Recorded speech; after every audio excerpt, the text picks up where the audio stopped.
하나, 둘. 네, 안녕하세요. 네, 네, 반갑습니다. 방금 찬양 잘했죠? 네,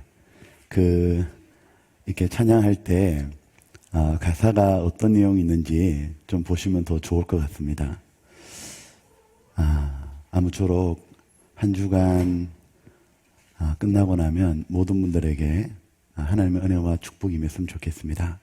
함께 기도하시겠습니다.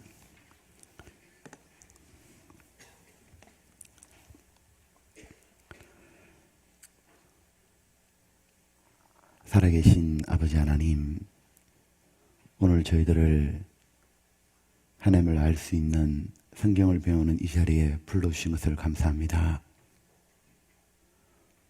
모든 만물을 창조하시고 인간의 역사를 다스려 가시는 하나님을 저희가 이번 한 주간 동안 알고 믿을 수 있도록 하나님 축복하여 주시옵소서. 저희들을 진리 가운데로 이끌어주시고 하나님의 다함이 없는 사랑을 모든 분들이 받도록 축복해 주시옵소서. 하나님 말씀을 바르게 전하게 도와주시고 또한 쉽고 분명하게 믿을 수 있도록 함께 하시고 도와주시길 원합니다. 마치는 날까지 주님의 도우심을 더욱 의지하오며 하나님의 역사를 사모합니다. 고마우신 예수님 이름으로 기도드렸습니다. 아멘.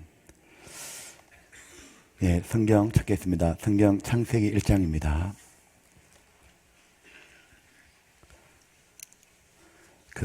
성경을 계속 찾을 텐데 성경 찾는 것이 처음 오신 분들 어려울 겁니다.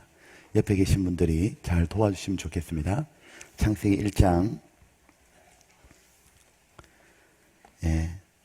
1절부터 5절까지 보려고 합니다. 자, 창세기 1장 1절 자 읽어보겠습니다. 태초에 하나님이 천지를 창조하시니라. 땅이 혼돈하고 공허하며 흑암이 깊음 위에 있고 하나님의 신은 수면에 운행하시니라. 하나님이 가라사대 빛이 있어라 하시며 빛이 있었고 그 빛이 하나님 보시기에 좋았더라. 하나님이 빛과 어둠을 나누사 빛을 낮이라 칭하시고 어둠을 밤이라 칭하시니라. 저녁이 되며 아침이 되니 이는 첫째 날이니라. 예, 아마 오늘 이 자리는 다양한 분들이 오셨을 것 같습니다. 하나님 믿는 분도 계시고 혹 아직 안 믿는 분도 계실 것 같습니다. 교회를 다니고 있는 분도 계시고 또 교회를 처음 와보는 분도 계실 것 같아요. 또 이번 한 주간이 성경을 배우는 시간이니까 성경에 관심을 가지고 배우고 싶어 오신 분도 있을 거고 아마 또 어떤 분들은 옆에 분들이 너무 그렇게 권유하니까 마지 못해서 참석하신 분도 계실 것 같습니다. 여하튼 너무너무 잘 오셨습니다. 먼저 이렇게 성경을 배우는 시간을 가지는 것은 저희 교회에 나오라는 게 아닙니다. 또는 교회를 안 다니는 분에게 지금부터 교회를 다니라는 것도 아니에요. 먼저 여러분을 인도한 것은 아주 좋고 착한 마음 때문에 했다는 걸 말씀드리고 싶어요. 우리가 여행을 가다가 어떤 음식점에 들렸는데 너무 맛있었습니다. 그러면 꼭 사랑하는 사람이 생각나죠. 아내도 생각나고 부모님도 생각나고 애들도 생각나고 다음에 꼭 같이 와서 먹었으면 좋겠다. 그런 마음이 있잖아요. 여러분을 인도했던 분들은 먼저 하나님의 사랑을 깨닫고 나니까 성경을 배워서 그것이 너무 기쁘고 좋은 겁니다. 그것을 함께 나누고 싶어서 인도하신 겁니다. 아마 지금은 잘 이해가 안 되실 거예요. 근데 일주일을 다 배우고 나면 여러분을 인도했던 분들의 마음이 충분히 헤아려질 겁니다. 저도 그랬기 때문입니다. 자, 우리는 한 주간 인류 최고의 책이라 불리는 성경을 배우려고 합니다. 여러분 잘 아시다시피 이 성경은 믿든 안 믿든 관계없이 누구나 평생에 한 번은 배워야 된다, 배워볼 가치가 있다 많이 들으셨을 겁니다. 1997년이었을 겁니다.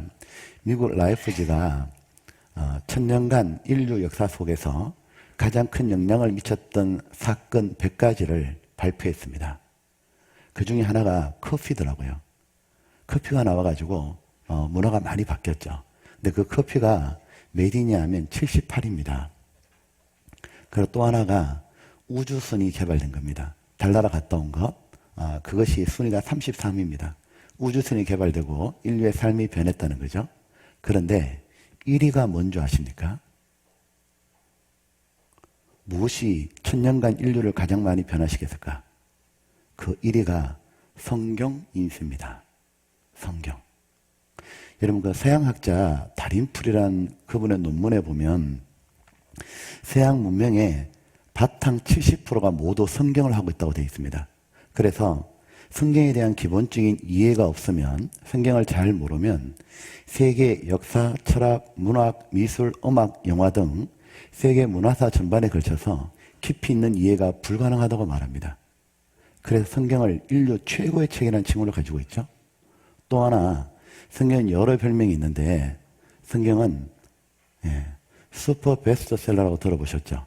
세상에서 제일 많이 팔린 책, 우리나라에도 제일 많이 팔린 책이 성경이죠. 그리고 세계에서 가장 많은 언어로 번역된 책 또한 성경이죠. 아마 네이버를 쳐보게 되면 지금 나라의 숫자가 한 270개 정도 되거든요. 근데 성경이 번역된 언어 숫자는 몇 개일까요? 그거 아셔요? 모든 나라 말로 다 번역되어 있다는 거. 성경밖에 없어요. 그런데 더 놀라운 건 성경이 우리 시대에 번역된 언어의 수가 270개가 아니고 3,000개가 넘습니다. 즉 나라마다 여러 언어를 쓰는 민족들이 같이 살고 있잖아요. 그러니까 언어로 번역될 수 있는 거의 다 번역된 책 성경밖에 없습니다. 도대체 성경에 어떤 내용이 있길래 그런 일이 벌어졌을까요? 지금 미국 대통령들이 대통령 취임하게 되면 취임 선서하지 않습니까? 취임 선서할 때 성경책에 손을 올리고 선언한다는 거 아시죠? 제가 이 성경을 따라서 미국을 다스리겠습니다.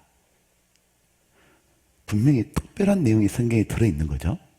그러니까 그렇게 영향을 미치는 거죠. 참 이상하지 않습니까?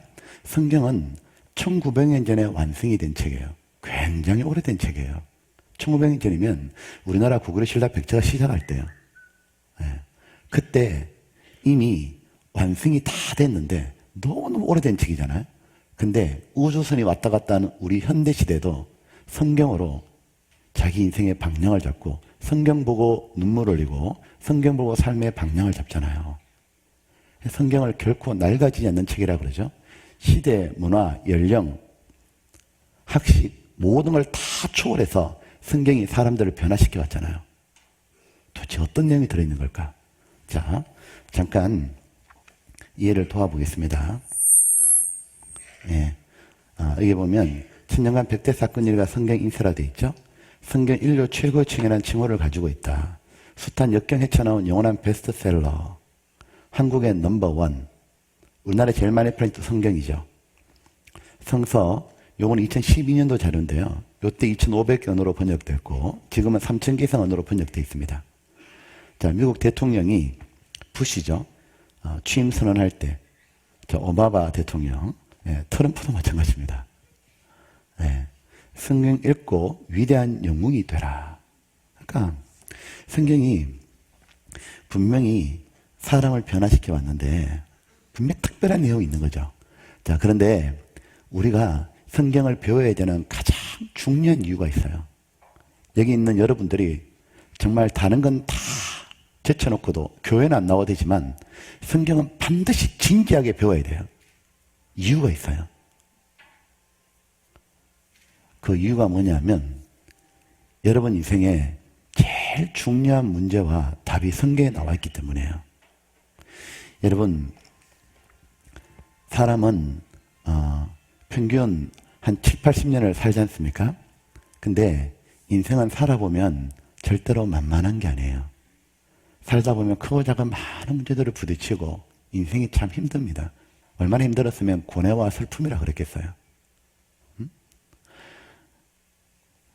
그 문제가 부딪힐 때마다 해결하고 싶어 하잖아요.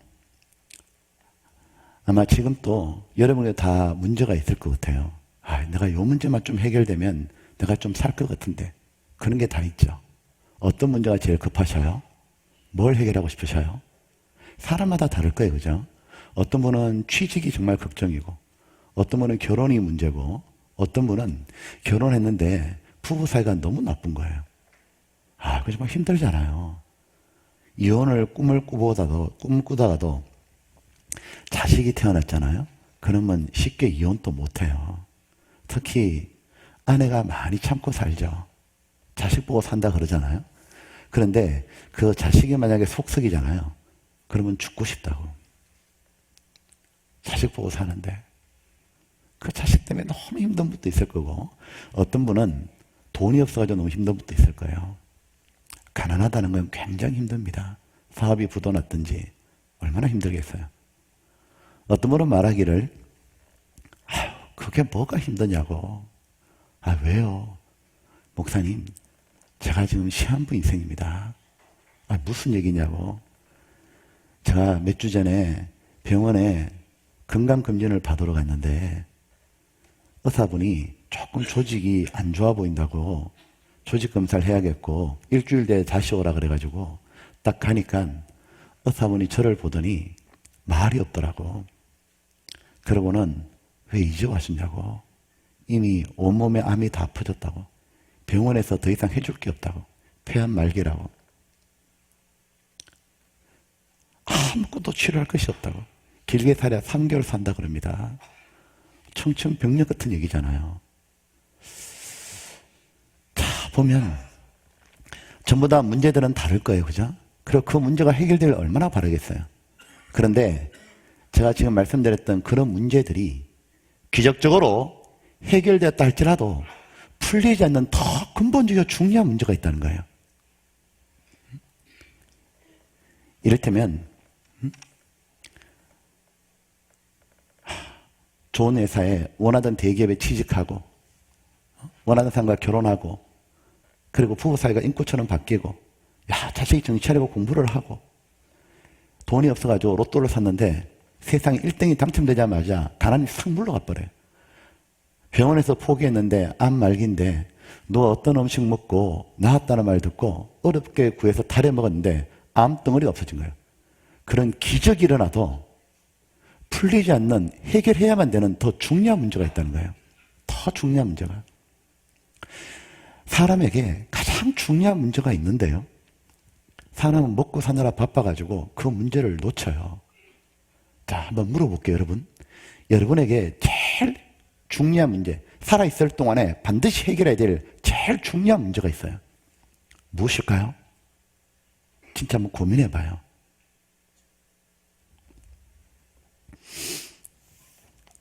저는 대학교 2학년 때요, 교회를 다녀본 적은 없었는데, 그때 저한테 제일 큰 고민은 뭐였냐면, 앞으로 무엇을 하고 살 것이냐였어요.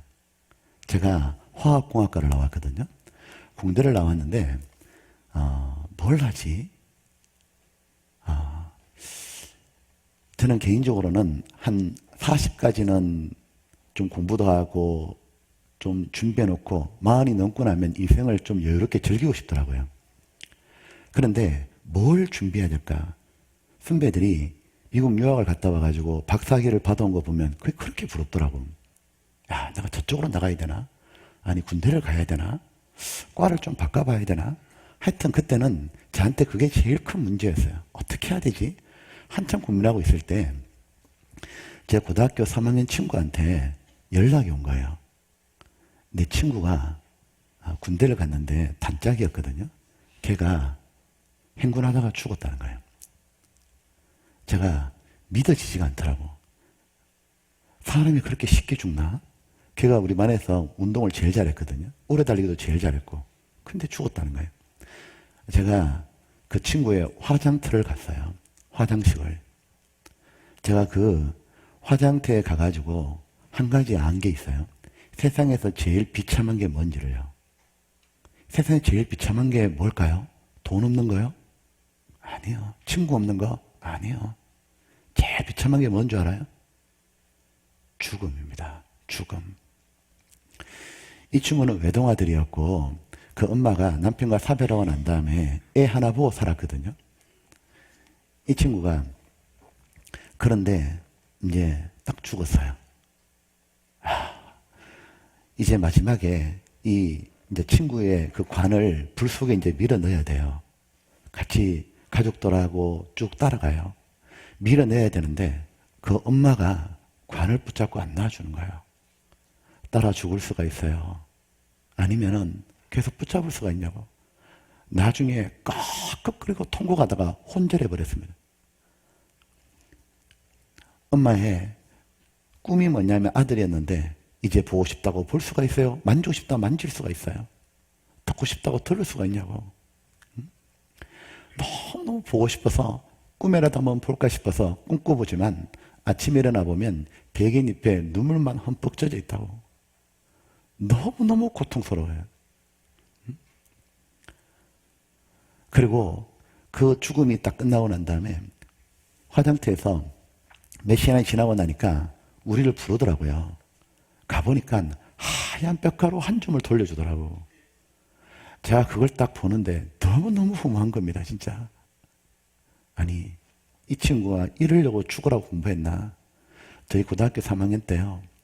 원하던 대학 가고 싶어가지고 그 무더운 여름날도 딱딱한 의자에 앉아가지고 엉덩이가 땀 띄어나도록 공부했습니다. 수학을 아주 잘했고 사람들이 그렇게 부러워한 최고의 대학을 갔어요. 무슨 소용이냐고 그게. 공수래 공수고 빈손 왔다 빈손 간다 말만 들었지 진짜 아무것도 없어요. 죽도록 고생한 것 참은 것 무슨 의미가 있냐고. 뭐 때문에 태어났나 싶은 거예요. 결국 아무것도 못 가져갈 건데 왜 태어났나 싶은 겁니다. 여러분 왜 태어났어요? 빈손으로 갈 거잖아요. 뭐 때문에 이렇게 아동바동 사나 싶은 거예요. 그리고 이 친구가 죽음을 건너갔는데 이제 죽음 건너 어디 갔을까? 천국, 지옥, 영혼 정말 있는 걸까? 아무것도 없다면 너무너무 허무한 거예요. 그렇게 막 만감이 교차하고 있는데 그 친구의 영정 사진이 액자에 들어있는데 그걸 이렇게 쳐다보고 있는데 제 얼굴이 딱 비치는 거예요. 아, 나도 이런 날이 오는구나. 나도 갑자기 죽을 수도 있고 나도 언젠가 이것이 오는구나. 일생일사요. 생자 필멸이라고. 누구든지 한 번은 태어났으면 한 번은 죽는 거라고. 좀 죄송한 표현이지만 엄밀히 말하면 우리 지금 죽어가고 있다는 거 아시죠? 오늘 하루 지나갔다는 얘기는 죽음으로 한 발 더 다가갔다는 얘기예요. 내일 하루도 일하죠. 죽음으로 한 발 더 갔다는 얘기예요. 마오리 공동묘지 가보면 야 얼마나 많은 무덤이 있어요. 그 무덤의 주인공들요. 우리처럼 다 이렇게 앉아서 얘기도 하고 커피도 마시고 다 일도 했다고요. 근데 다 죽음으로 간 거예요. 여러분 보세요. 만약 사람이 갑자기 죽을 수도 있잖아요. 교통사고로 죽을 수도 있고. 만약 내가 오늘 밤 12시에 죽는다고 한번 생각해 봐요. 한 4시간 남았거든요. 오늘 밤 만약에 12시에 죽는다면 내가 4시간 동안 무엇을 해결해야 될까요? 자, 10시예요? 11시예요? 11시 30분이에요? 11시 50분이에요? 10분밖에 안 남았어요. 10분만 지나면 혼자 죽음을 건너가야 돼요. 뭘 해결해야 돼요? 5분 남았습니다. 무엇을 해결해야 돼요? 물어볼 것도 없습니다. 죽음 뒤에 무슨 일이 나를 기다리는지 이것을 미리 할 수만 있다면 죽는다는 게 그렇게 답답하거나 두려운 것도 아니에요. 그죠? 그렇기 때문에 인류가 존재한 이래로 그렇게 지혜롭다는 사람들은 모두 다 바로 죽음의 문제를 해결하려고 했던 거예요. 인생의 최고의 문제는 죽음입니다. 죽음 건너편에 무엇이 나를 기다리고 있는지, 어떻게 해야 죽음을 건너가야 될지, 그것이 최고의 문제였던 거예요. 그런데 그 정답을 내놓은 사람은 한 명도 없어요. 우리는 누구나 다 그거 한번 생각해 보잖아, 그죠? 가슴 밑바닥에부터 올라오는 질문이잖아요. 생각해 보다가 답이 없으니까 접어버렸죠. 문제가 있으면 답이 다 있잖아요. 그 인생의 가장 중요한 문제에 대한 답이 나와 있는 곳이 있는 거예요. 그곳이 바로 성경입니다. 그래서 성경을 진지하게 배워야 되는 거예요. 그것도 성경을 평생 배워서 답을 얻는 게 아니에요. 하나님은 성경을 통해서 답을 주시길 원했기 때문에 조금만 시간 투자해도 답을 얻게 돼 있어요. 이번 한 주간 투자하잖아요. 정말 답을 얻을 거예요. 그리고 인생이 확 달라질 거라고요. 진지하게 배우시면 좋겠습니다. 전도하다 보면 이런 분을 만납니다. 목사님, 저도 예전에는요, 교회 다녔습니다. 그런데 지금은 안 다닙니다. 이런 분들이 의외로 굉장히 많죠. 우리나라 사람은 거의 한두 번 정도는 다 교회 가보죠. 그죠? 자, 그런데 왜 안 다니죠? 바빠서. 아니면 교회 다니다 상처를 받아서. 그보다도 더 근본적인 이유가 뭐냐면, 솔직히 말하면 하나님이 믿기지 않았기 때문입니다. 하나님을 믿는다면 다녔겠죠. 자, 그런데 왜 하나님을 못 믿었을까요? 여러 가지 이유가 있는데 가장 큰 이유는 눈에 안 보이기 때문입니다.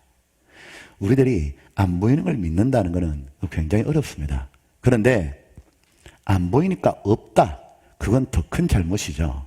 왜냐하면 우리 눈에 안 보이지만 존재하는 게 너무 많기 때문입니다. 이를테면 공기, 세포, 원소, 분자, 미생물, 사랑, 양심, 전파 하나도 안 보이잖아요. 사람의 눈은 모든 걸 볼 수 있는 게 아니라 너무 작은 것도 못 보고 너무 멀리 있는 것도 못 보지 않습니까? 과학자의 말을 빌리면 세상에 존재하는 것 중에 인간이 볼 수 있는 것은 22%밖에 안 된대요. 우리가 못 보는 것이 78%래요. 그래서 이 보이는 것과 보지 못하는 걸 모두 만드신 하나님은 사람 눈으로 볼 수가 없는 겁니다. 보면 하나님을 우리가 왜 못 볼까 그러면 너무 당연한 얘기지만 인간의 눈이 불완전하기 때문이죠. 보십시오. 하나님이 만들어주신 세계 간단한 공기 마시고 있지만 또 안 보이는데 안 보이는 걸 만드신 하나님이 우리가 어떻게 보겠냐고. 그러니까 우리 눈이 불완전하기 때문에 못 보는 거죠. 그리고 보다 더 중요한 이유가 있어요. 하나님 우리 옆에 계시거든요. 근데 왜 안 보이느냐 하면 하나님은 사람이 아니에요. 우리처럼 부족한 인간이 아닙니다. 사람을 만든 신입니다. 신령한 분인 거예요.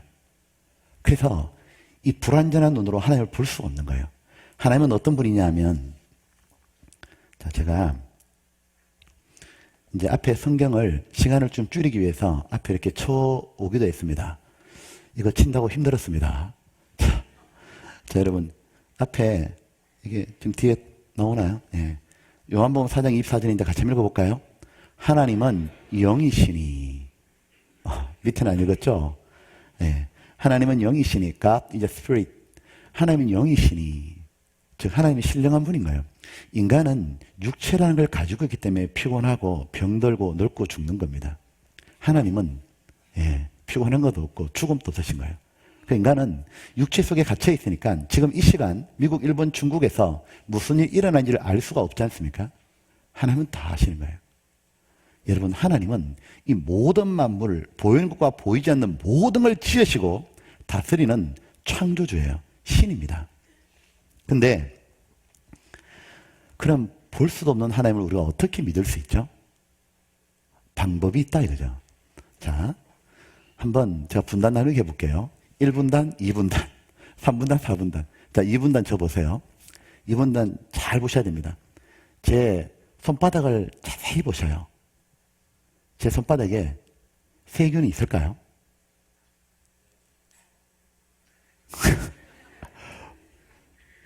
있을까요? 보여요? 근데 왜 있다 그래요? 참 이상하죠? 못 봤는데 있다 그런다고요. 왜요? 안다 그 말이죠. 현미경이란 매개체를 통해 보면 잘 보일 거예요. 우리 눈에 안 보이는 것 뿐이지. 멀리 있는 별들은 망원경 통해서 보지 않습니까? 하나님도 하나님이 계시고 어떤 분이라는 것을 알려주려고 매개체를 주셨어요.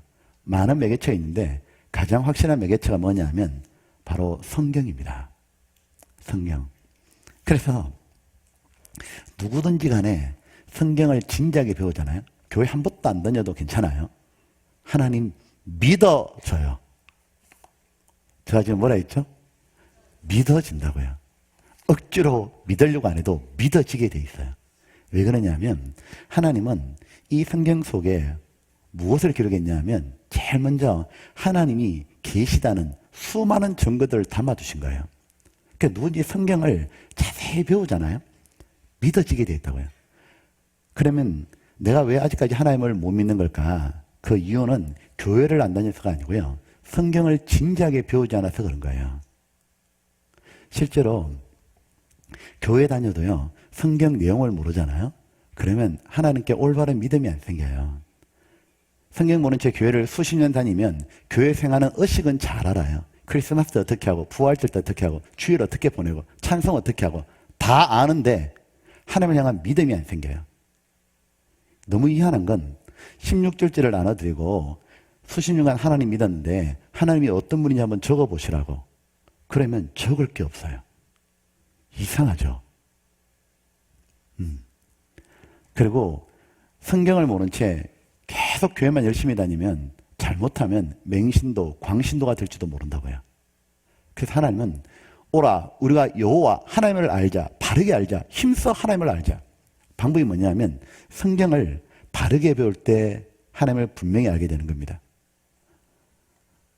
근데 목사님 아까부터 계속 이 성경이 하나님의 말씀이라고 그랬는데 근데 목사님 이 성경 사람이 적은 거 아닙니까? 맞아요. 사람이 기록한 거예요. 그런데 왜 하나님 말씀이라 그러냐고요. 이유가 있다 이거죠. 우리가 초등학교 들어갈 때 제일 먼저 치는 시험의 종류가 받아쓰기입니다. 선생님 불러주면 받아 적었죠? 그것처럼 이 성경도 사람이 기록했지만 자기 머리로 지어낸 게 아니고요. 하나님이 사람을 뽑아가지고 불러주시면 받아 적게 만든 거예요. 그래서 성경을 읽어보게 되면 하나님께서 말씀하시되 내가 너에게 이런 말을 책에 기록하라. 네가 본 장면을 기록하라. 하나님께서 가라사대. 이런 표현이 구약 성경에만 3,800번 나온다 그래요. 그래서 성경을 하나님 말씀이다 그러는 거예요. 그래서 성경에 지연이 저자는 하나님이고 성경을 받아 적은 사람을 기자다 이렇게 말하는 거예요. 자, 이거 한번 보시죠.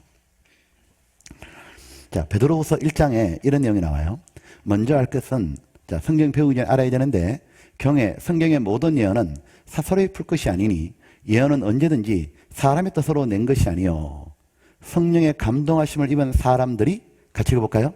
하나님께 받아 말한 것임이니라. 그죠? 하나님께 받아 말한 것이니라. 자, 여러분 한번 물어보겠습니다. 자, 이 성경 조금은 두껍죠? 이 성경 받아 적는데 얼마나 걸렸을까요? 이렇게 완성되는데 어떤 분 그러더라고요. 목사님 조금은 두껍지만 한 달이면 충분하겠습니다. 여러분 놀라지 마세요. 이 성경이 한 권이 이렇게 완성되는데 1600년 걸린 거예요. 여러분 1600년에 걸려서 기록된 책이 있어요? 한 권도 없어요. 그러니까 1600년 동안 기록된 거니까 한 사람이 기록한 게 아니죠. 왜냐하면 한 사람은 100년을 못 살잖아요. 그러니까 성경은 무슨 얘기냐면 1600년이란 서로 다른 시대에 살던 사람들이 서로 만나보지도 못한 사람도 많아요. 직업도 다르고 신분도 다르고 왕도 있고 어부도 있어요. 서로 다른 사람들이 살았는데 하나님이 뽑아가지고 받아 적게 만든 거예요. 그게 성경이에요. 그래서 성경을 읽어보게 되면 안에 소제목이 나와요. 이를테면 이렇게 돼 있죠. 창세기, 출애굽기, 레위기 쭉 해서 마태복음, 마가복음, 마지막 요한계시록까지 소제목이 66권이 있어요. 무슨 얘기냐면 원래 성경이 서로 다른 시대에 66권이 기록되어 있었다 그 말이에요. 이것이 오늘날 인쇄술이 발달하고 종이가 발달하니까 한 권으로 묶어놓은 거예요. 그래서 성경을 정확하게 읽으면 성경 전서라고 말하는 겁니다. 문학 전집처럼. 여러분 성경책 표지 한번 보십시오. 성경 전서라고 되어 있는가? 한번 보세요. 이게 좋은 책입니다. 자, 성경 전서 그렇게 되어 있나요? 네. 자, 이거 한번 보세요. 자, 중요하니까 제가 한번 적어 보겠습니다. 자, 이거는 앞으로도 계속 봐야 되는 겁니다. 자, 올해가 몇 년이죠?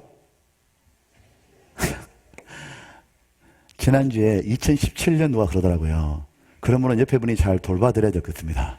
자, 올해가 2018년입니다. 그런데 무엇을 기준으로 2018년이 지나갔다는 거죠? 세상에는 기원전, 기원후가 있잖아요. 여러분 잘 아시죠? 바로 예수님이 이 땅에 오시기 전을 기원전이라 그러고, 그 영어로 BC라 그러고, 기원후를 AD라 그러죠.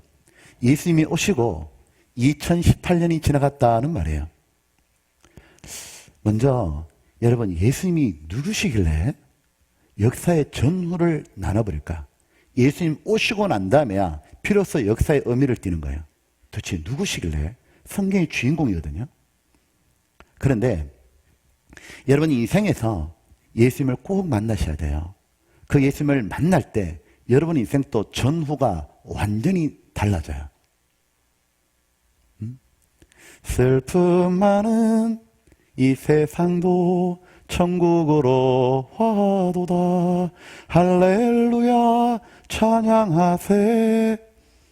맨날 눈물 흘리고 팔자야 불평하고 원망하고 나는 이렇게 복이 없냐고, 맞이 못해서 산다고, 죽지 못해서 산다고, 그렇게 눈물 흘리던 사람들이 예수님 만나고 난 다음에 너무 기쁘고 좋아서 불렀던 것이 찬송가라는 겁니다. 전날의 한숨 변하여 내 노래 되었네. 맨날 한숨 짓던 인생에서 노래하는 인생으로 바뀌는 거예요. 이건 사실이에요. 막연히 교회 다니는 게 아니라 정말 성령의 주인공 예수님을 만나게 되면 내 마음속에 주님이 오시면 그런 일이 정말 벌어지는 거예요. 진지하게 배우는 자에게 주님이 만나주시게 됩니다. 자, 보면 예수님 오시기 전에 기록된 성경을 구약 성경이라 그러고, 오시고 난 다음에 기록된 걸 신약 성경이라고 부릅니다. 구약 성경은 창세부터 말라기까지 예수님 오기 전 1500년 동안 기록되었고, 신약은 오시고 난 다음에 100년 동안 기록됐습니다. 그래서 1600년 기록됐다는 얘기고, 창세부터 구약 성경 말라기까지가 39권, 3927이죠. 마태복음부터 요한계시록, 신약 성경 27권입니다. 그래서 합쳐서 66권이라 말하고 있는 겁니다. 그리고 성경은 1900년 전에 이미 다 완성이 되었는데, 하나님은 성경을 받아 적는 사람들을 모두 한 민족, 한 나라 사람들로 뽑았습니다. 그래서 그 민족을 하나님께 선택받은 민족, 선민이라 불리는 거예요. 하나님의 선민. 어느 나라냐면 이스라엘입니다. 유태인이라고 하죠. 그래서 성경은 처음에 기록된 건 모두 이스라엘 말로 기록된 거예요. 그 성경이 번역돼서 이렇게 해서 지금 3000견으로 번역되었고, 우리나라에는 1800년대 말에 영국에서 선장이 들어오면서 번역해 준 겁니다. 자, 지금까지 들었던 말씀을 제가 한번 정리해 볼게요. 자, 보면 옛날 성경이 발견되고 있죠. 옛날엔 종이가 없으니까 이건 양껍질입니다. 양껍질을 벗겨가지고 말라가지고 종이처럼 사용했다 그래요. 이걸 양피지 성경이라고 그래요. 이게 두루마리 성경이었던 거죠. 그리고 이것이 바로 이스라엘 말입니다. 한번 읽어보시죠. 이 정도는 기본인데, 그렇죠? 자, 그림 같지만 글씨입니다. 그리고 이제 여러 나라 말로 번역이 된 거죠. 영어, 뭐 한국어, 일본, 중국어 쭉. 우리나라 선장이 국내 첫 전례였고, 영국 선장이 우리나라 성경을 번역하던 장면입니다. 그러니까 성경 전서라 돼 있죠. 이 성경을 읽어보게 되면 말투가 좀 어렵죠. 왜냐하면 1956년도에 그게 이제 완전히 갖춰진 거예요.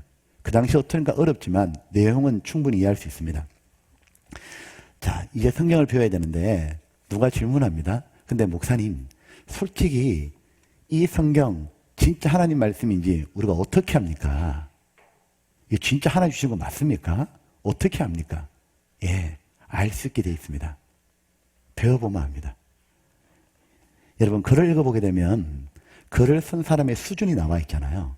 예를 들면 유치원생이 쓴 글하고 대학 교수님의 논문은 전혀 수준이 다릅니다. 만약 이 성경이 사람이 적은 게 아니고 이 천지 만물을 창조하고 다스리는 하나님이 주신 내용이라면 사람이 쓸 수 없는 내용이 들어있어야 되죠. 성경이 그렇게 되어 있다고요. 그래서 누구든지 성경 배우면 하나님께 지금 믿어지게 되어 있습니다. 자, 배워볼게요. 창세기 1장입니다. 창세기 1장 1절입니다. 자, 창세기 1장 1절. 여러분 한번 읽어보십시오. 태초에 하나님이 천지를 창조하시니라. 자, 저를 한번 보세요. 여러분, 읽어보자고 말할 때 왜 이렇게 밋밋하게 읽어요? 이 창세기 1장 1절이 얼마나 위대한 구절인 줄 알아요? 그 세계 문학가 협회 팬클럽이죠. 거기서 세상에서 가장 위대한 어구 꼽았을 때 1위가 창세기 1장 1절이었습니다. 한번 좀 멋있게 한번 읽어보시죠. 다시 한번 읽어보겠습니다. 태초에 하나님이 천지를 창조하시니라. 우리는 누구를 만나면 가장 먼저 자기를 소개하지 않습니까? 하나님도 사람에게 제일 먼저 알리고 싶은 것이 뭐냐면 바로 창세기 1장 1절이었던 겁니다. 즉, 이 세상은, 우리가 살고 있는 이 세상은 저절로 생겨난 게 아니라 하나님이 창조하고 시작하셨다, 이렇게 알려주는 거예요. 원래 이 세상은 아무것도 없었는데 하나님이 말할 수 없는 지혜와 능력으로 이 모든 만물을 만들어내시고 시작하셨다라는 걸 우리가 알려주는 거예요. 즉, 하나님은 창조주라고 알려주시는 거예요. 자, 여러분, 앞에 이 창세기 1장 1절을 보게 되면, 자, 이 구절은 여러분 사실 아니면 거짓말이죠. 그죠? 성경은 중간지대가 없거든요. 한번 물어보고 싶어요. 이 창세기 1장 1절이 사실일까요? 거짓일까요? 이 세상이 하나님이 창조해서 생겨났다는 것을 믿는 사람이 많아요? 안 믿는 사람이 많아요? 아니, 괜찮아요. 대답해 보세요. 그래요. 안 믿는 사람이 많은데, 자, 저 보세요. 특히 한국 사람들은 더 안 믿는답니다. 왜 그러냐니까, 한국 사람들은 물건 살 때 희한하답니다. 그 똑같은 물건을 사는데 독일 사람 물건 살 때 이렇게 물어본답니다. 이 물건 오래오래 쓸 수 있는 겁니까? 프랑스 사람은 요 물건 요즘 유행 타고 있습니까? 한국 사람은 요거 진짜입니까? 얼마나 속았으면 그러겠냐고요. 제가 대학교 2학년 때까지는 교회를 다녀본 적이 없거든요. 저도 사실은 창세기 1장 1절을 안 믿었습니다. 성경 배우기 전까지는. 제가 왜 안 믿었을까 생각해 보니까 아주 간단했어요. 못 봤기 때문에요. 하나님이 세상을 창조하는 걸 봤다면 내가 왜 안 믿겠냐고요. 그러니까 이유는 간단했어요. 못 봤기 때문에 제가 못 믿는 거예요.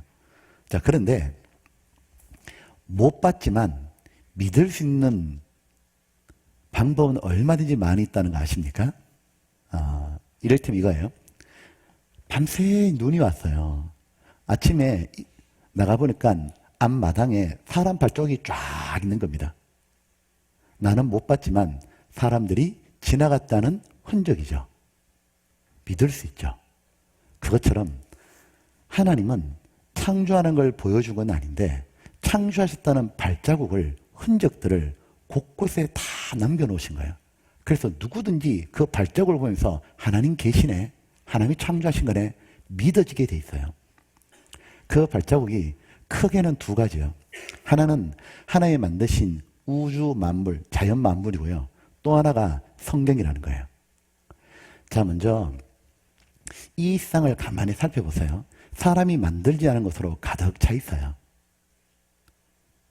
꽃도, 과일도, 식물도, 동물들도 보면 100만 종이 넘다 그러잖아요.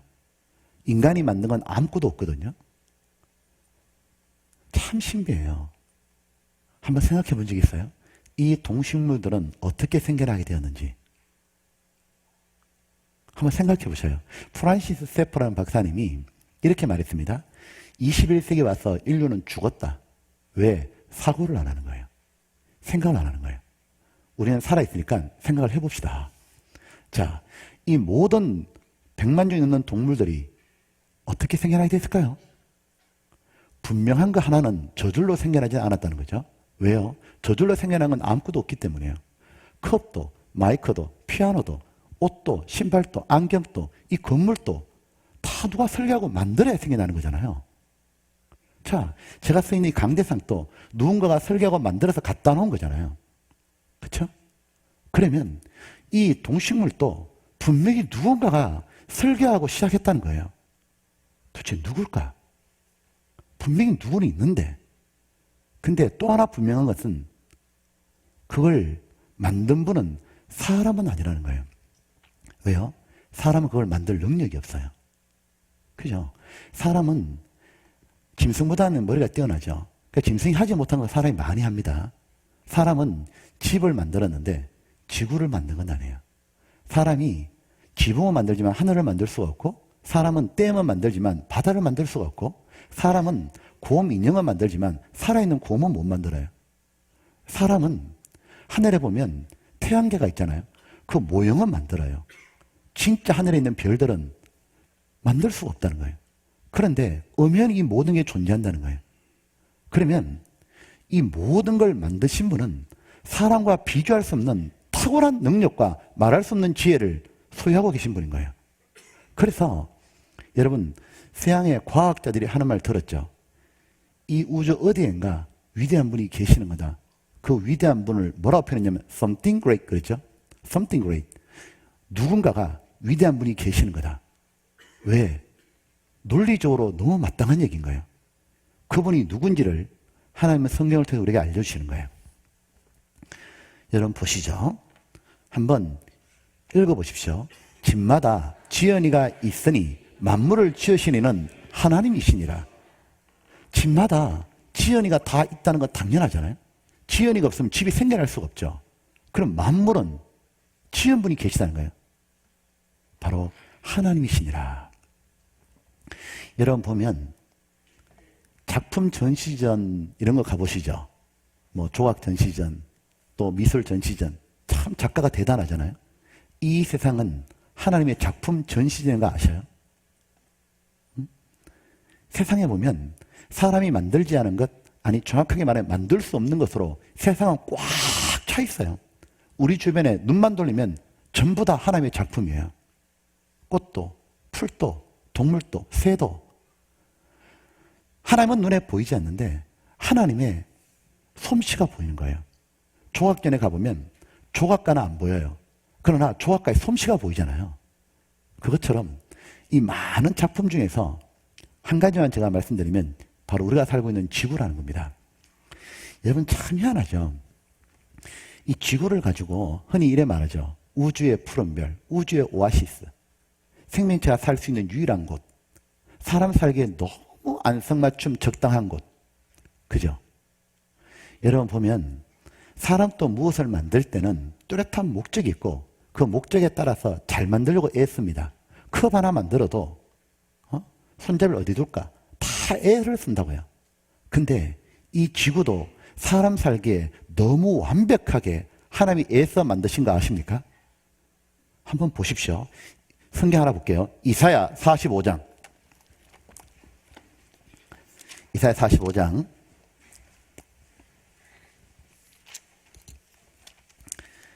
이사야 45장. 45장에 18절 잘 보십시오. 18절에 자, 한번 같이 읽어볼까요? 여호와는 하늘을 창조하신 하나님이시며 땅도 조성하시고 경곡케 하시되 헛되이 창조치 아니하시고 사람으로 거하게 지으신 자신이라. 여기 보면 나 외에 다른 이가 없느니라. 앞에 보시죠. 여호와 좀 생소하죠. 이스라엘 말로 창조주 하나님이라는 뜻이에요. 즉 여호와는 하늘을 창조하신 하나님이시며 여기 하늘이 우주를 말하고요. 땅도 조성하시고 영어로는 지구입니다. 지구도 만드셨는데 이렇게 말했죠. 경곡케 하시되 헛되이 창조치 아니하시고 아무렇게나 만든 게 아니고 너무도 견고하고 사람으로 거하게 지으신 아니라 사람이 살기에 완벽한 조건으로 만들었다 그런 거예요. 이게 사실이잖아요. 여러분 보면 지구가 지금 태양 주변을 1년에 한 바퀴 도는 거 아시죠? 그걸 공전이라 그러잖아요. 근데 지구가 떠서 도는데 속도가 얼마인 줄 알아요? 여러분 자동차가 한 시속 300km 달리면 뭐 400km 이렇게 못 가잖아요. 다 부서질 거 아니에요?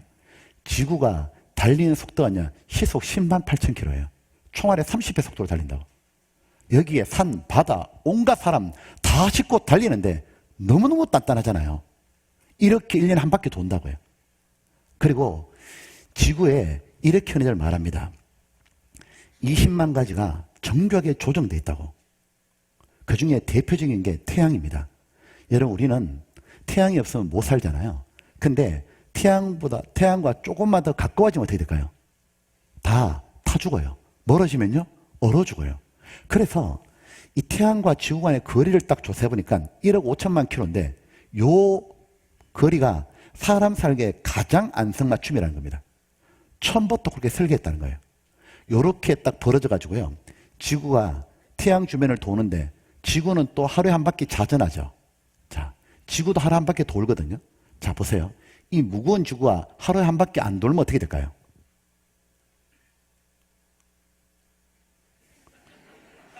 잘 모르겠습니까? 안 돌면 우리가 돌아버립니다.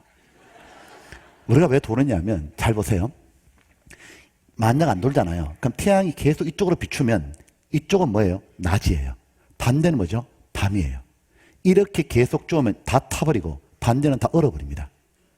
그래서 지구는 도는 겁니다. 그 낮과 밤이 반복되는 거예요. 그런데 도는 속도가 너무 빠르지도 않고 너무 늦지도 않는 거 아셔요? 시속 1660km로 돌거든요. 엄청난 속도로 돌죠.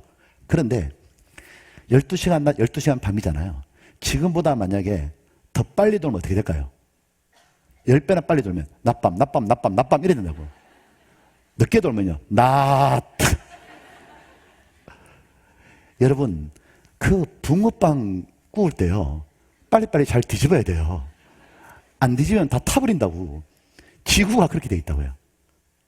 그리고요, 너무 신비한 건 뭐냐면 너무 적당한 속도로, 너무 적당한 거리에, 그리고 크기도 완벽하다는 거 아셔요? 많은 분들은 지구가 좀 더 컸으면 좋겠죠. 지구보다 좀 더 크면 어떤 일이 벌어지냐? 다 죽어, 인간.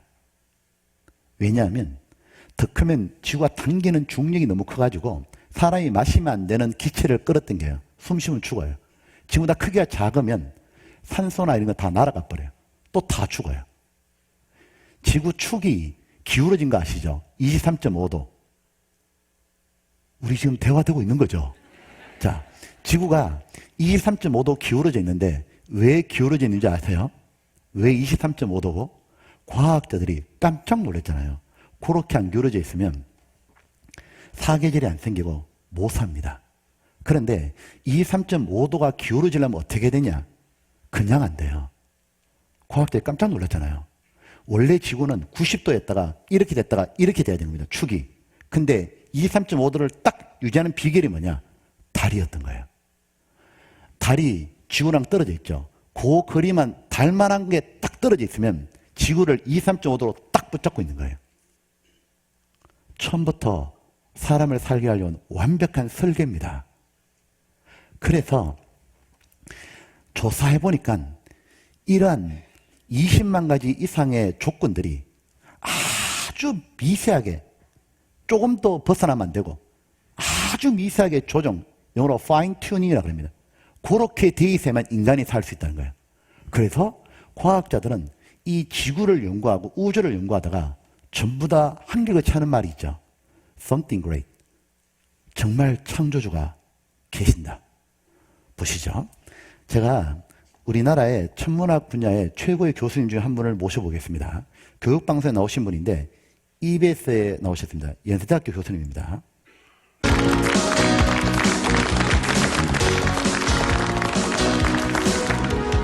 안녕하십니까, 이종욱입니다. 지구만이 유일하게 물이 액체로 존재할 수가 있어요. 지구보다 더 가까이 가면 물이 수증기로 증발해버리고 지구보다 더 멀면 물이 얼음이 되는 거예요. 만약에 우리 지구가 좀 크거나 작으면 또 어떻게 될까? 지구 크기보다. 만약에 달과 같이 조금 작다면 여러분 달 가보면 고기가 없다는 거 이미 다 판명이 됐죠? 이미 사람이 갔다 왔어요. 공기가 없습니다. 왜냐하면 너무 작아서 만유인력, 중력이 너무 약해요. 그래서 거긴 대기가 있을 수가 없고 다 탈출해버려요. 우리 지구는 크기가 아주 적절했고 또 태양으로부터의 위치도 적절했기 때문에 인간을 만들기 위한 너무나 완벽한 조건을 갖고 있는 우주에서 우리가 살고 있다는 겁니다. 어쩌면은 우리 우주는 우리 인간을 위해서 혹시 디자인된 것이 아닌가? 이것이 우연이 아니라면, 우연이 될 확률이 그렇게 적다면 뭔가 태초에 특별한 계획이 있어가지고 모든 것들이 진행이 되지 않았겠느냐. 그렇다면 누가? 이런 질문이 나오게 돼요. 과연 신은 존재할 수밖에 없었는가? 이렇게 이분만 말하는 게 아니고 이 과학의 대가들 있잖아요. 한결같이 이렇게 말합니다. 잘 보십시오.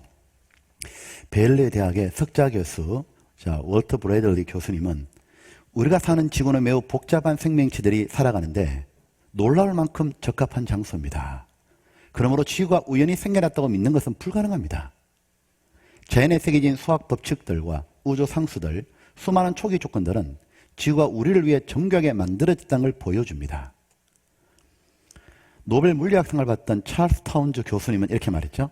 과학자들, 특히 물리학자들은 이곳 지구는 매우 특별한 세계라는 것을 인정하고 있습니다. 모든 사물들은 우리들이 존재하기 위해서 정확한 질서체계를 유지하고 있습니다. 그런데 이러한 특별한 지구가 어떻게 우연히 생겨날 수 있겠습니까? 여러분 보십시오. 세계를 돌아다니다 보면 삼성 전자제품이 많이 있습니다. 스마트폰도 있고 TV도 있습니다. 아주 잘 만들었습니다. 그걸 보는 순간 저절로 생긴 게 아닌 거 알죠? 이렇게 정교하게 만든 것 삼성전자가 있는 거구나. 인간은 자기들 수준을 넘어서는 것을 본 적이 없는 겁니다. 다 끼리끼리만 봤거든요. 자기보다 훨씬 뛰어난 분, 모든 만물을 창조하고 다스린 분이 있다는 걸 잊어버리고 있는 거예요. 이 모든 만물을 보면 하나님 계시는구나, 창조주가 계시는구나 믿어지게 되어 있다고요. 그래서 성경 로마서에 이렇게 되어 있습니다. 하나님의 영원하신 능력과 신성이, 즉 하나님의 솜씨는 작품에 보이죠. 그 만드신 만물에 분명히 보여 알게 되라니 사람이 만들 수 없는 거였죠. 그러므로 저희가 하나님이 없다라고 핑계치 못할지니라. 그래서 교회 한 번도 안 다닌 분이라 할지라도 죽은 건너 하나님을 만나게 되면 하나님께서 너 왜 내 안 믿었냐? 제가 교회 안 다녔습니다. 그럼 핑계가 되는 겁니다. 왜요? 하나님이 만든 세상에 하나님께 지원받고 살고 있는 겁니다. 보십시오. 공기 없으면 죽어요. 우리는 마시고 있고 누리고 있는 겁니다. 주신 분이 계신 거예요. 공기 성분을 분석하다가 너무 놀랐잖아요. 질소가 78%, 산소가 21%, 기타 1%인데 그 기타 비율이 조금이라도 어긋나면 지구에 사람 못 삽니다. 산소 조금만 더 많으면 불 붙어버리죠. 질소 조금만 많으면 못 삽니다. 모든 게 완벽하게 인간을 살게 하기 위해서 조건을 갖추고 있다는 거예요. 근데 지구뿐만 아니고 어떤 동물도 식물도 보더라도 인간이 만들 수가 없는 겁니다. 하나님의 작품은 어딘지 다 있는 거예요. 자, 이것은 누구나 공감하는 거잖아요. 그러니까 옛날에 그 초등학교 때 실험 시간에 깨구리를 잡아가지고요, 깨구리 뒷다리를 쭉 펼쳐가지고 현명을 이렇게 보는 겁니다. 그때 핏줄이 막 지나가는데 너무너무 신기하더라고. 와, 어떻게 이렇게 하지? 진짜 누가 만드셨지?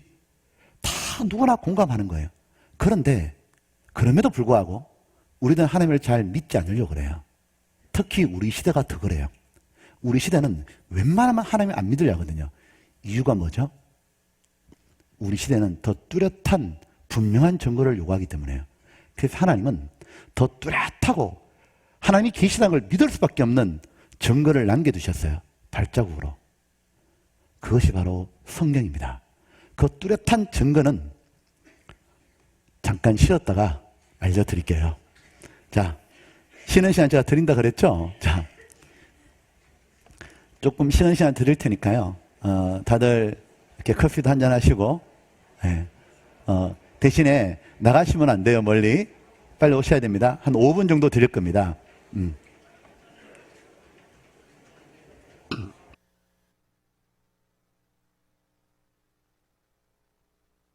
시간을 드리냐면, 민방위 훈련 또 쉬는 시간을 준다 해가지고요. 쉬는 시간을 드립니다. 그래서 이제, 내일 또 이렇게 오실 때 가능하면 자리 이동은 하지 마시고요. 쉬는 시간에 옮겨주시면 참 좋을 것 같습니다. 자, 다 오셨으면 성경 찾아보겠습니다. 이사야 45장, 우리 아까 18절 읽었죠? 자, 18절 다시 한번 볼게요. 18절 제가 한번 읽어보겠습니다. 여호와는 하늘을 창조하신 하나님이시며 땅도 조성하시고 경고케 하시되 헛되이 창조치 아니하시고 사람으로 거하게 지으신 자신이라. 그 말씀에 나는 여호와라 나 외에 다른 이가 없느니라. 19절이 중요합니다. 읽겠습니다. 나는 흑암한 곳에서 은밀히 말하지 아니하였으며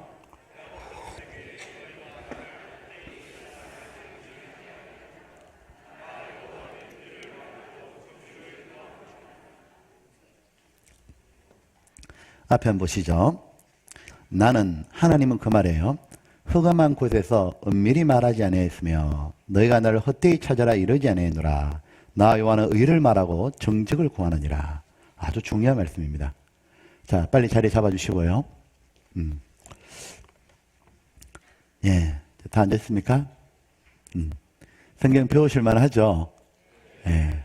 자, 여러분 재판할 때 이기기 위해서는 증거가 필요하잖아요. 그런데 재판할 때 간접적인 증거 10가지보다 직접적인 증거 1가지가 훨씬 더 효력이 있다는 거 아시죠? 하나님이 이 세상을 창조해서 생겨났다는 것에 대해서 간접적인 증거로 주신 것이 만물이고 직접적인 증거로 믿을 수밖에 없도록 만드신 것이 바로 성경이었습니다. 보면 이렇게 말씀하고 있는 겁니다. 하나님께서 나는 흑암한 곳에서 은밀히 말하지 않았다. 이 말씀은 다른 말로 하면 흑암의 반대가 밝은 빛이잖아요. 하나님 밝은 빛 가운데서 분명히 말씀해 주셨다는 겁니다. 무엇으로? 성경 66권으로. 성경 66권으로 하나님은 분명히 말씀해 주셨기 때문에, 그리고 너희가 나를 헛되이 찾아라 이러지 않으니라. 헛되라는 말이 여기 다른 번역에 보게 되면 혼돈하게 그 말입니다. 헷갈리게 그 말이에요.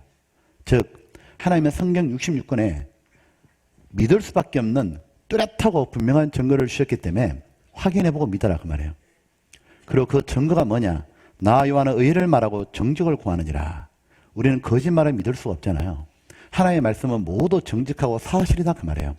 즉 이 성경에 나와 있는 내용은 모두 사실이라는 거예요. 우리 흔히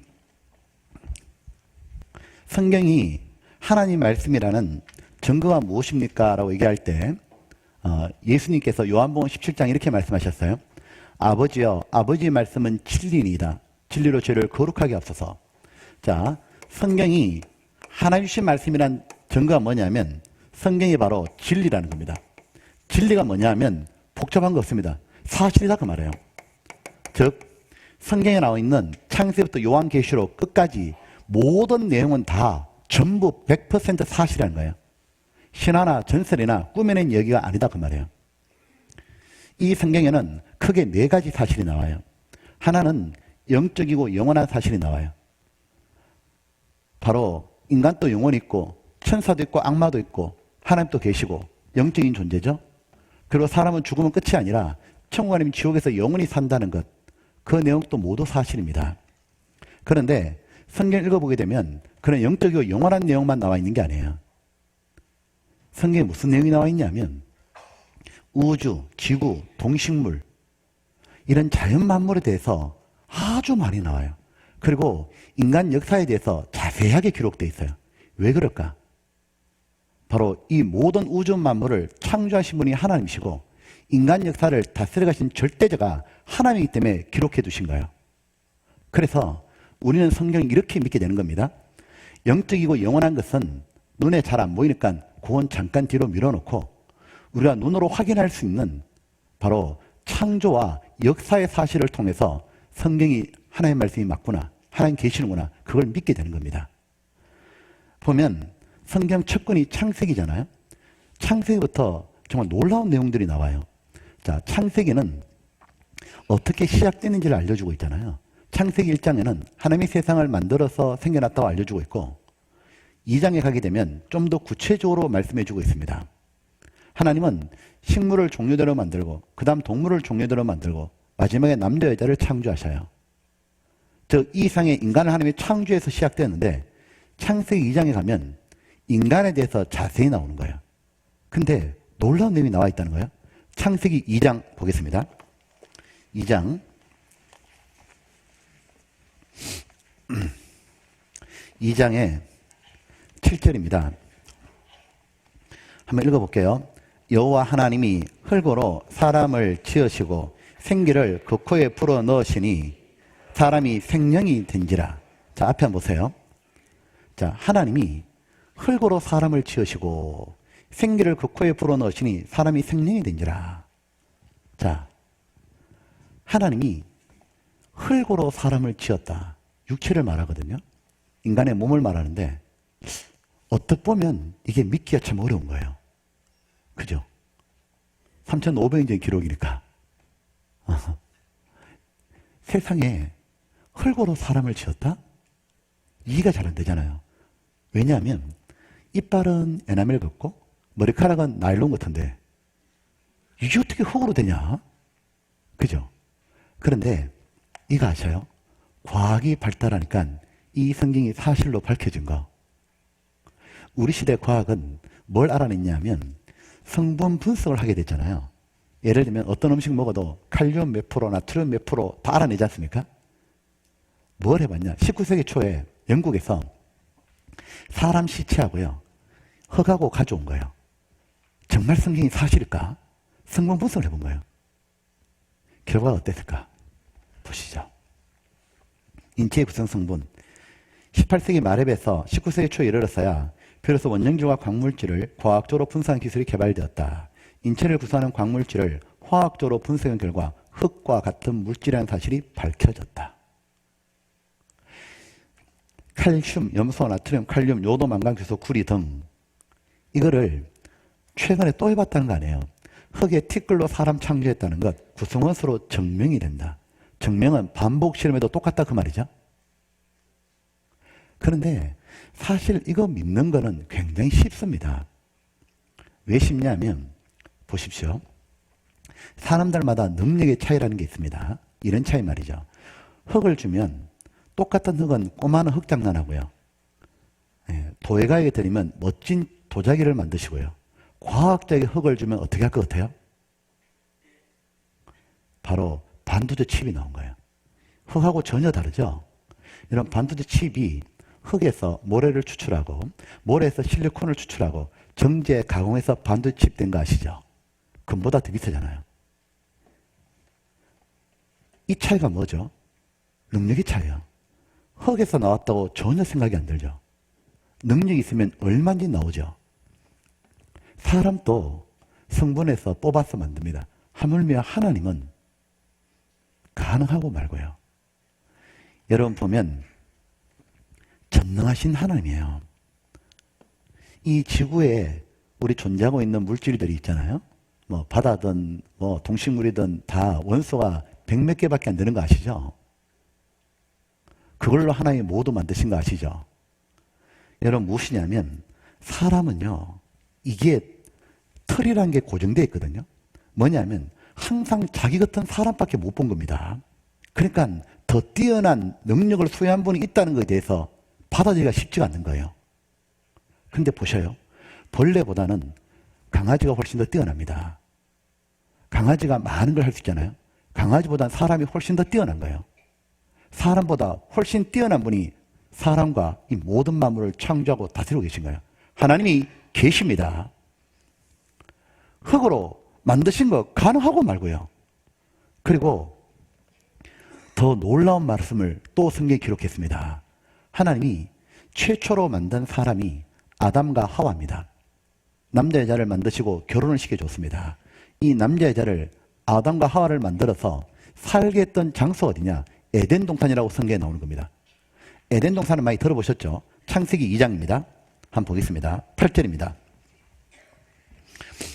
여호와 하나님이 동방의 에덴에 동산을 창설하시고 그 지으신 사람을 거기 두시고 여호와 하나님이 그 땅에 보기 아름답고 먹기에 좋은 나무가 나게 하시니 동산 가운데는 생명나무와 선악을 알게 하는 나무도 있더라. 자, 들어보시죠. 에덴 동산에 대한 이야기는 교회 안 다니는 분들도 많이 알고 계시는데 근데 여러분, 이 에덴산 이야기가 사실일까요? 네? 하나님이 최초로 사람을 창조하셔가지고 에덴 동산부터 역사가 시작됐다는 것, 이거 사실일까요? 많은 분들은 이 에덴산 이야기를 신화와 전설처럼 생각하더라고요. 무슨 지혜는 이야기처럼. 왜 그런가 보니까 비과학적이라고 생각하는 거예요. 비과학적이라고 오해하더라고. 그러면 최초의 사람이 어떻게 생겨났냐고, 뭐가 과학이냐고. 여러분 먼저 여쭤볼게요. 최초의 사람이 어떻게 생겨났는지 우리가 알아요? 몰라요? 모릅니다. 왜? 그때 안 살았잖아요. 그러면 모르면 모른다 그러면 돼요. 근데 인간은 참 보면 뻥치기를 좋아해요. 솔직하게 겸손하게 모른다면 되는데 어떤 뻥치는 사람이 나타났냐면, 인간은 하나님이 창조해서 생겨난 게 아니라 원숭이가 진화해서 생겨난 거라고. 어떻게 진화된 거냐니까 원숭이가 이제 꼬리도 길고 털도 북실북실한데 얼마나 오랜 시간 동안 나무를 뛰어내리고 얼마나 했든지 털이 다 빠져버리고 꼬리가 말려버리고 허리가 펴지고 턱이 세워졌다고. 그래서 사람이 되었다고. 여러분 물어볼게요. 원숭이가 진화해서 사람이 됐다는 거 믿어요? 그걸 누가 믿냐고요. 그건 이론에 불과하잖아요. 그건 소설이지. 깨구리가 왕자 됐다 믿어요? 참 답답한 거는 어떤 분들은 진화가 과학인 줄 알아요. 참 사람들이 너무 무지하다고요. 진화론이 한 150년 전에 나왔잖아요. 오늘날 정말 과학이 발달하자 진화론 다 무너져 버린 거 아시죠? 오늘날은 유전자 DNA를 알게 됐잖아요. 그게 사람 설계도입니다. 사람 DNA 구조하고 원숭이 DNA 구조를 딱 따져보는데 완전히 다르잖아요. 도저히 될 수가 없는 거예요. 보면, 그리고 우리는 모두 한 조상에서 이어받았기 때문에 세상에 있는 모든 사람은 혈액형과 같으면 수혈이 가능합니다. 우리는 한 부모 밑에 태어나면 혈액형을 물려받잖아요. 그러니까 뭐 한국 사람이나 미국 사람이나 중국 사람이나 흑인이든 백인이든 간에 우리는 모두 아담 하와의 후손이기 때문에 혈액형과 같으면 수혈해도 돼요. 근데 만약에 원숭이에서 진화됐다면 원숭이 피를 받아도 될 거 아니에요? 원숭이 피 빼가지고 사람 손에 집어넣잖아요. 즉사해버립니다. 그 짐승이요. 원숭이는. 진화론이 왜 무너졌냐 하면 화석 때문에 무너진 거예요. 진화론 어떻게 생각했냐면 150년 전에 상상을 해본 거예요. 하나님을 부인하고 싶으니까 원숭이가 이렇게 사람이 될 거다. 그럼 원숭이 또 옛날 더 다른 고등동물이 될 거다. 그럼 쭉 진화되면서 오랜 시간에 걸쳐서 중간 단계, 진화되고 있는 수많은 중간 단계의 화석들이 살았고, 생물들이 살았고, 그것들의 화석이 나올 거다. 맞죠? 응? 화석들이 중간중간에 나와야 되잖아요.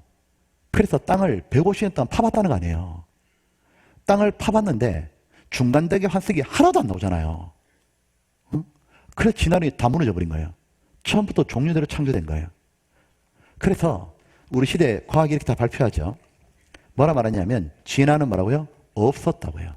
150년간 인류는 진화에 속았다 돼 있죠. 그래서 저명 진화론자가 자기 고백했죠. 미국 하버드대 에런스턴 마이어 교수가 진화는 이론이지 사실인지는 잘못이라고. 그건 이론이 불가하다고 말해요. 진화론의 거장이 진화론을 비판하죠. 미국 존슨, 뉴질랜드 텐튼 교수가 창조론 부인은 잘못이라고. 그래서 미국의 어떤 주는 다윈의 진화론 못 가르칩니다. 과학이 아니니까. 여러분 너무너무 당연한 거 아니에요? 이거 뻥이라는 거? 보세요. 이거 믿어져요? 연필을 제가 땅속에 묻어놨거든요. 만년의 시간이 지났어요. 땅을 파보고 나니까 그 연필이 만년필이 되었더라. 그걸 누가 믿냐고요? 그 만년필을 억년을 묻어놓고 지나보니까 TV가 되었더라. 그걸 누가 믿냐고. 그러니까 다 무너진 거라고요.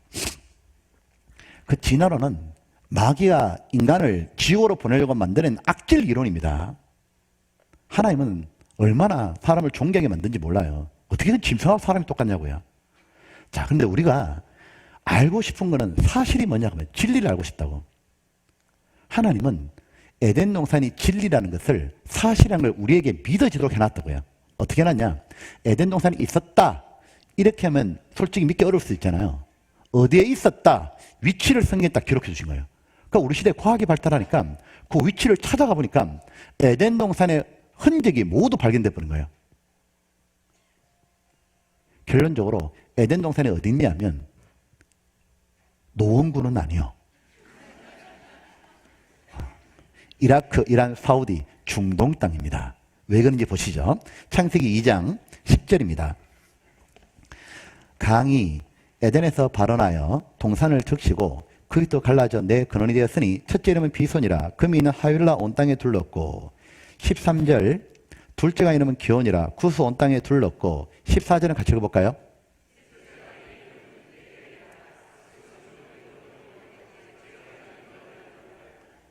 자, 앞에 한번 보시죠.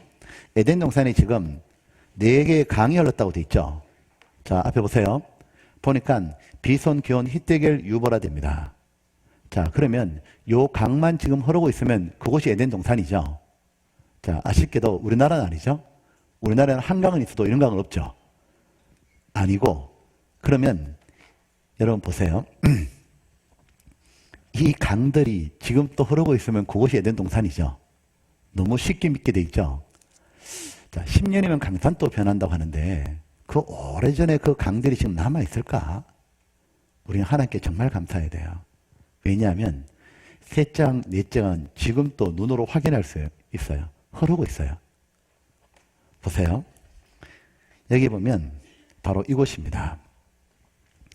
이란, 이라크, 사우디 이 중에서 히데겔과 유브라데 셋째, 넷째 강이 영어 성경에는 이래 되어 있습니다. 티그리스, 유프라테스입니다. 티그리스, 유프라테스 강 많이 들어보셨죠? 이라크 땅이 흘러서 페르시아만으로 흘러가는 그래서 여기입니다. 바로 티그리스와 유프라테스 이 두 강 사이 지역을 메소포타미아라 그러죠. 메소포타미아 어디선가 들어봤죠? 인류 최초의 문명 메소포타미아 문명.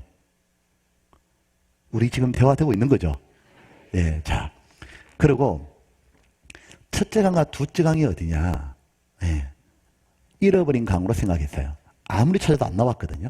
왜냐면 이쪽이 전부 다 지금 모래잖아요. 사막이고 강이 없는 거예요. 근데 고고학자들이 저 사막 지역을 가다가 계속해서 뭘 발견했냐면 물고기 화석, 조개 화석, 큰 동물의 화석, 이 동물들이 먹었던 걸로 추정되는 큰 나무 화석들 이런 화석들이 계속 발굴이 되는 겁니다.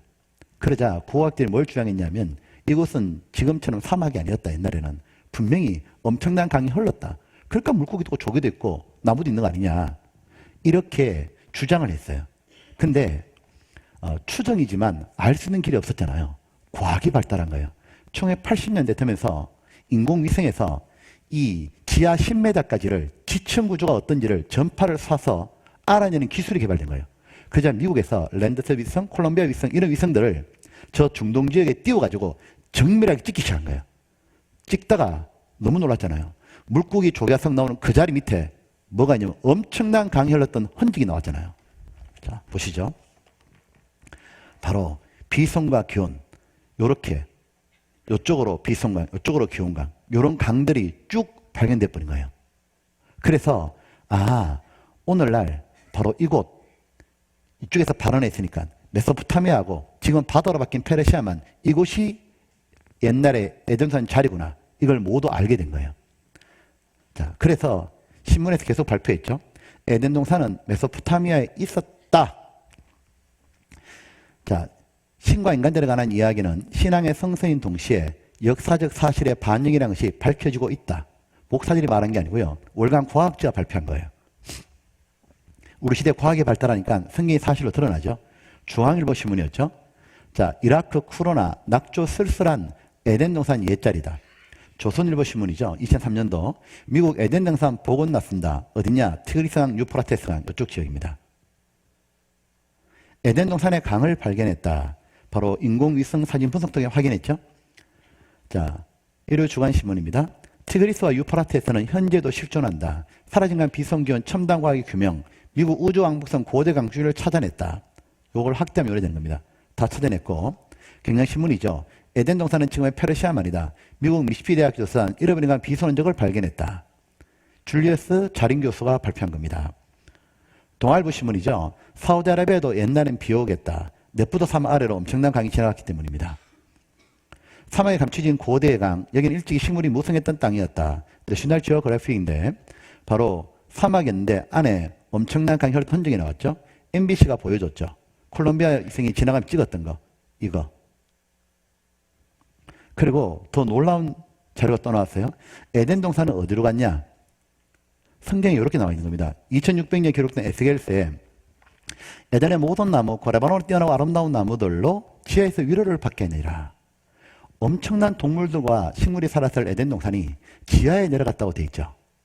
그런데 정말 이 내용이 사실이구나. 피할 수 없는 과학적인 근거가 나온 거예요. 그게 무엇이냐면 바로 석유였습니다. 여러분, 우리나라는 석유가 안 나오죠. 우리는 석유를 수입하는데 어디서 수입하느냐면 중동에서 수입합니다. 바로 에덴산 자리에서 수입하는 거예요.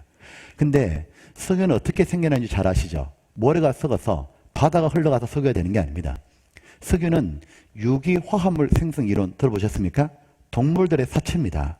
엄청난 동물들이 천지지변에서 주저앉아 버리고 땅속에 뜨거운 열이 있어서 화학 반응에 의해서 석유가 되는 겁니다. 그런데 오늘날 전 세계 석유의 70% 정도가 그쪽에서 나오는 겁니다. 보십시오. 바로 이 석유인데 에덴 지하에 내려간 증거, 여기 전부 다 유전입니다. 메소포타미아와 페르시아 바다에서 캐죠. 바로 이렇게 석유를 캐내는 겁니다. 이곳이 바로 에덴산 자리였던 겁니다.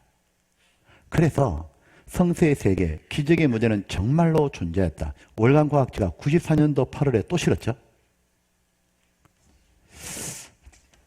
여러분 보면 성경은 처음부터 사실을 알려주고 계신 거예요. 성경은 과학책은 아니거든요. 그런데 놀라운 사실은 과학이 발달할수록 성경이 사실이라고 모두 밝혀진다는 겁니다. 특별히 우리 시대에 과학이 많이 발달했죠.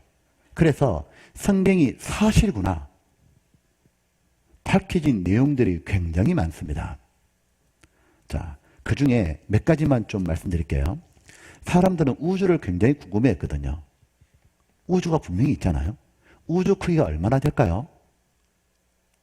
과학자들은 옛날에 이렇게 생각했습니다. 세상에 제일 빠른 것은 빛이라고 생각했죠.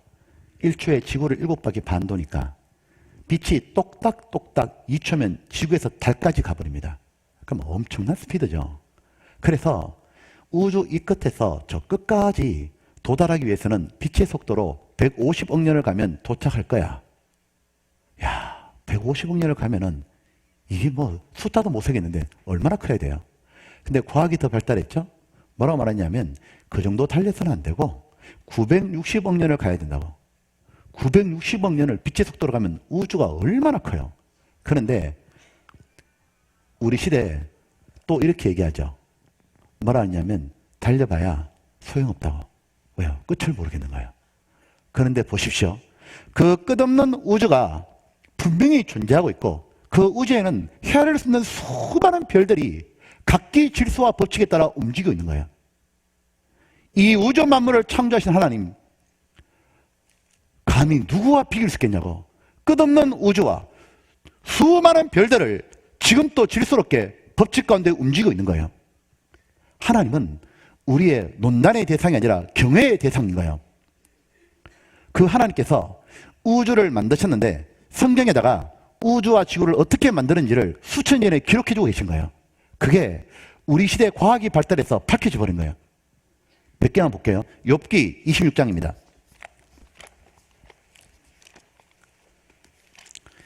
욥기 26장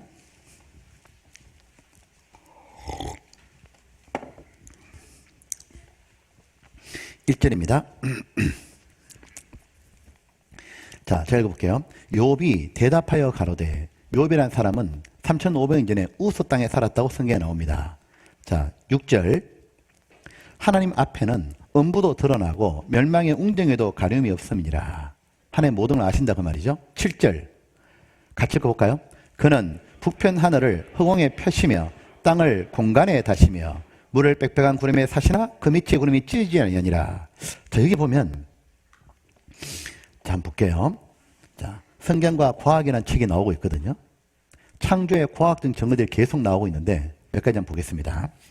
먼저 여기 보게 되면 이래 돼 있죠. 그는 하나님은 북편 하늘을 허공에 펴시며, 이게 이해가 안 됐습니다. 왜 안 됐냐면, 자 보세요. 영어로 이렇게 돼 있죠. 오늘 오신 분 수준이 있으시니까 제가 못하는 영어 해보겠습니다. He spread out, 쫙 펼치셨는데 하나님이 the northern sky, 북쪽 하늘을 over empty space, 북쪽 건너편에 빈 허공이 있다고 말하고 있는 거예요. 북쪽 하늘 너머에. 근데 이게 이해가 안 되는 겁니다. 왜냐하면 밤하늘을 쳐다보게 되면 북쪽에 별이 더 많아요. 어릴 때 보면 항상 별 볼 때 북두칠성부터 찾았습니다. 북극성, 카시오페아. 아니, 이 하늘에 북쪽에 별이 얼마나 많은데 왜 하나님은 이 북평 하늘 쪽에 허공이 있다고 말했지? 이해가 안 되잖아요. 그런데 1980년대 넘어서면서 허벌 망원경이라는 게 나온 겁니다. 인간은 멀리 있는 걸 보고 싶은 욕망에 망원경을 갈릴레이부터 만들기 시작했죠. 그러다가 우리 시대 때 어떤 망원경이 나왔냐면 날씨와 관계없이 관측할 수 있는 망원경이 나왔어요. 우주에 띄워서 우주를 관측하는 거예요. 그게 허벌 망원경이에요. 그 허벌 망원경이 나오자 미국에 가장 유명한 전 세계에서 3대 천문대가 있습니다. 3대 천문대에서 북쪽 하늘을 관측하다가 너무 놀랐잖아요. 북두칠성 뒤에 허공이 나와버린 거예요. 어느 정도 허공이냐? 별이 없어요. 3억 년을 빛의 속도로 달려도 3억 광년이나 텅 비어 있는 거예요. 북두칠성 뒤편에 보십시오. 북쪽 하늘의 텅 빈 공간 관측하는데 허공이 나와버린 거예요. 3억 광년입니다. 이 정도면 1천여 개의 별로 구성된 은하가 2천 개는 들어간대. 중앙일보 신문이었죠. 우주에 불가사의한 공간이 있다. 미국의 3대 천문대 관측가 밝혀졌다. 북두 칠성지 지름 3억 광년이다. 그리고 팔로마 천문대, 캐트백 천문대, 호킨스 천문대 모두 똑같아요. 그리고 이것도 사실은 놀라운 거예요. 땅을 공간에 다시며, 영어로 이렇게 돼 있죠. He span, 하나님이 왜 다셨는데 the earth over nothing입니다. 하나님이 지구 아래 허공이다 그 말이에요. 즉 지구를 허공에 달았다 그 말이에요. 땅을 공간에 다시며. 자, 지구가 우리는 허공에 있다는 것, 지금은 우리가 쉽게 압니다. 우주에 나가서 지구를 찍어보니까 정말 허공에 둥그러니 떠 있죠. 이 사진은 1959년 미국의 인공위성 익스플로러 U가 찍은 겁니다. 그런데 여러분 보십시오. 욥기가 기록될 당시, 지금도 3,500년 전에 지구를 공간에 달았다고 말할 때 믿을 사람이 누가 있었겠습니까? 왜냐하면 그 당시는 상식적으로 이해가 안 되는 얘기를 한 거예요. 보세요. 건물마다 다 받치고 있는 기둥이 있고 무겁고 큰 건물일수록 기둥은 두껍고 커야 됩니다. 그랬기에 이 산과 바다가 있고 어마어마한 무게의 지구를 무엇이 받치고 있을까? 이것은 중세 수수께끼였고 중세의 과학자들은 모두 톨레미 시스템을 주장했죠. 기둥이 받치고 있을 거라고. 그러다가 처음으로 지금부터 400년 전에 천재라 불렸던 영국의 뉴턴이 1666년에 지구는 다른 별들처럼 떠 있는 거다. 왜? 만유 인력이 있는 거다. 우주에 태양과 지구와 달이 서로 당기는 힘에 있어서 보이지 않지만 떠 있는 거다. 그가 그렇게 주장했습니다. 왜? 그는 욥기 20장을 믿었거든요. 뉴턴은 하나님을 철저히 믿었던 사람이에요. 하나님이 떠 있다면 떠 있는 거다. 여러분, 떠 있잖아요. 만든 분은 처음부터 띄워놨다 말하고 북쪽 하늘 허공에 펼쳤다 말할 수 있는 겁니다. 또 하나 볼까요? 시간이 없지만 이사야 40장은 2700년 전에 기록된 성경이에요. 이사야가 뭘 기록했냐면 원형의 지구에 앉으신 이가 그분이시니 그곳에 거민들이 메뚜기 같으며 지구 앞에 뭐라고요? 원형이라고. 영어로 되어 있습니다. The circle of the earth. 지구가 circle. 이 circle이 궁창이라는데 히브리 말로 sphere, 공인 겁니다. 그런데 2700년 전에 지구를 공이라 생각하는 사람 있었습니까? 없습니다. 최근까지만 해도 사람들은 지구를 어떻게 생각했습니까? 지구는 이렇게 생각했습니다. 지구는 원래 둥글 걸까? 옛날 사람이 생각한 지구 모양은 큰 쟁반을 엎어놓은 걸로 생각했습니다. 그래서 큰 쟁반 엎어놨기 때문에 어릴 때 이런 얘기를 들어보셨어요? 바닷가에 사는 사람은 이래 말했습니다. 배 타고 너 멀리 가지 마래. 왜? 저쪽 끝에 지평선이 낭떠러지라고 똑 떨어져 버린다고 그냥. 둥글다고 생각을 못했잖아요. 그런데 사람들은 바다 저 끝에 분명히 절벽이 있고 그래서 너무 멀리 가지 말라고 그랬는데 이 성경을 믿었던 사람이 있습니다. 이 사람은 분명히 하나님이 원형의 지구라면 분명히 지구는 도는 거야. 사실인 거야. 믿어가지고 이 성경이 기록된 지 2200년 뒤에 바로 1519년에 이 성경이 사실인 걸 내가 한번 증명해 볼 거라고 여행을 떠났죠. 그리고 세계 일주를 최초로 시도합니다. 누구냐면 스페인의 마젤란이었습니다. 그리고 그는 이 성경이 사실인 걸 사람들에게 알려줬죠. 보십시오. 바로 1519년 지구가 평평한 생각을 사라지게 하려고 세계 일주를 감행했죠. 마젤란. 여러분 또 하나만 더 할까요? 여러분 바다에도 길이 있을까요? 없을까요? 누가 그러더라고요. 바다에 뭔 도로가 있습니까? 그렇게 무식하게 얘기하면 안 됩니다. 여러분 땅에만 도로가 있는 게 아니고요. 바다에도 길이 있더라고. 그걸 해로라 그럽니다. 해로. 그런데 사실 앞에 한번 보시죠. 바다에도 길이 있다. 근데 해로가 있다는 걸 안 지가 약 150년밖에 안 됐어요. 누가 알았냐면 미국의 과학자였습니다. 보면 매튜 마우리 박사입니다. 그의 별명이 뭐냐 하면 바다의 과학자, 해양학의 아버지라 불렸죠. 근데 그가 1855년이었습니다. 세계 최초로 해양 지도를 발표했죠. 자, 그래서 사람들은 바다에도 길이 있네. 그제서야 안 겁니다. 근데 그 매튜 마우리 박사가 어떻게 바다에 길이 있다는 걸 알게 된지 아셔요? 그게 더 놀랍다고. 매튜 마우리 박사가 1839년에 불의의 사고를 당해가지고 장기간 병원에 입원하게 돼요. 그는 하나님을 믿는 크리스찬이었거든요. 병원에 입원하면서 자기의 아들 장남이 와가지고 성경을 읽어주는 거예요. 이렇게 매일매일. 근데 성경을 쭉 듣다가 어느 날 태어나가지고요 처음 듣는 단어가 있는 거예요. 자기가 처음 들어보는 단어. 그 단어가 뭐였냐? 바로 이 단어였습니다. 시편 8장에 공중의 새와 바다의 어족과 뭐라 되어 있죠? 해로에 다니는 것이니다. The path of the sea. 해로. 깜짝 놀랐습니다. 자기는 해양학 박사인데 과학들이 그때까지는 바닷물이 이동하는 해로가 존재하다고 몰랐거든요. 뭐라 했냐면 내가 바다에 대해서 누구보다 잘 알고 있다고 생각했는데 세상에 바다에 길이 있다? 바다를 만드는 하나님이 있다면 있는 거지. 그러면 내가 태어나고 나면 내가 꼭 찾아봐야지. 그래서 그가 태어나고 난 다음에 대서양 쪽을 연구한 거예요. 온도, 해류, 바람의 흐름, 광범위한 연구 끝에 드디어 세계 최초로 해로를 발견하고 해양 지도를 적죠. 그 마우리의 그 해양 지도 해로 덕분에 바다에 항해 기간이 단축되고 안전하게 다니게 된 거예요. 그래서 1923년에 그가 태어난 버지니아주 리치몬드에서는 뭘 했냐면 그를 위한 기념 동상을 세웠다고요. 이렇게 말입니다. 이게 리치몬드에 있는 매튜 마우리 동상이에요. 근데 마우리 비석에 이게 적혀 있다고요. 밑에. 해로 발견자인 그는 대양과 바다로부터 처음으로 그 법칙을 찾아낸 천재였습니다. 바다를 항해하는 모든 사람들이 해도를 볼 때마다 당신을 생각할 것입니다. 그리고 그가 해로를 발견하는데 시편 8편과 107편 전도서 1장에 영감을 주었음을 밝힙니다. 중23년 그의 고향 버지니아주에서 감사의 글을 그에게 바칩니다. 여러분, 우주를 만든 분, 지구를 만든 분, 인간을 만든 분, 역사를 시작하신 분, 바다를 만든 분이 모두 성경의 하나님인가요? 성경을 이렇게 말합니다. 너희는 여호와의 책을 자세히 읽어보라. 세상에 서점 가면 책들이 있잖아요.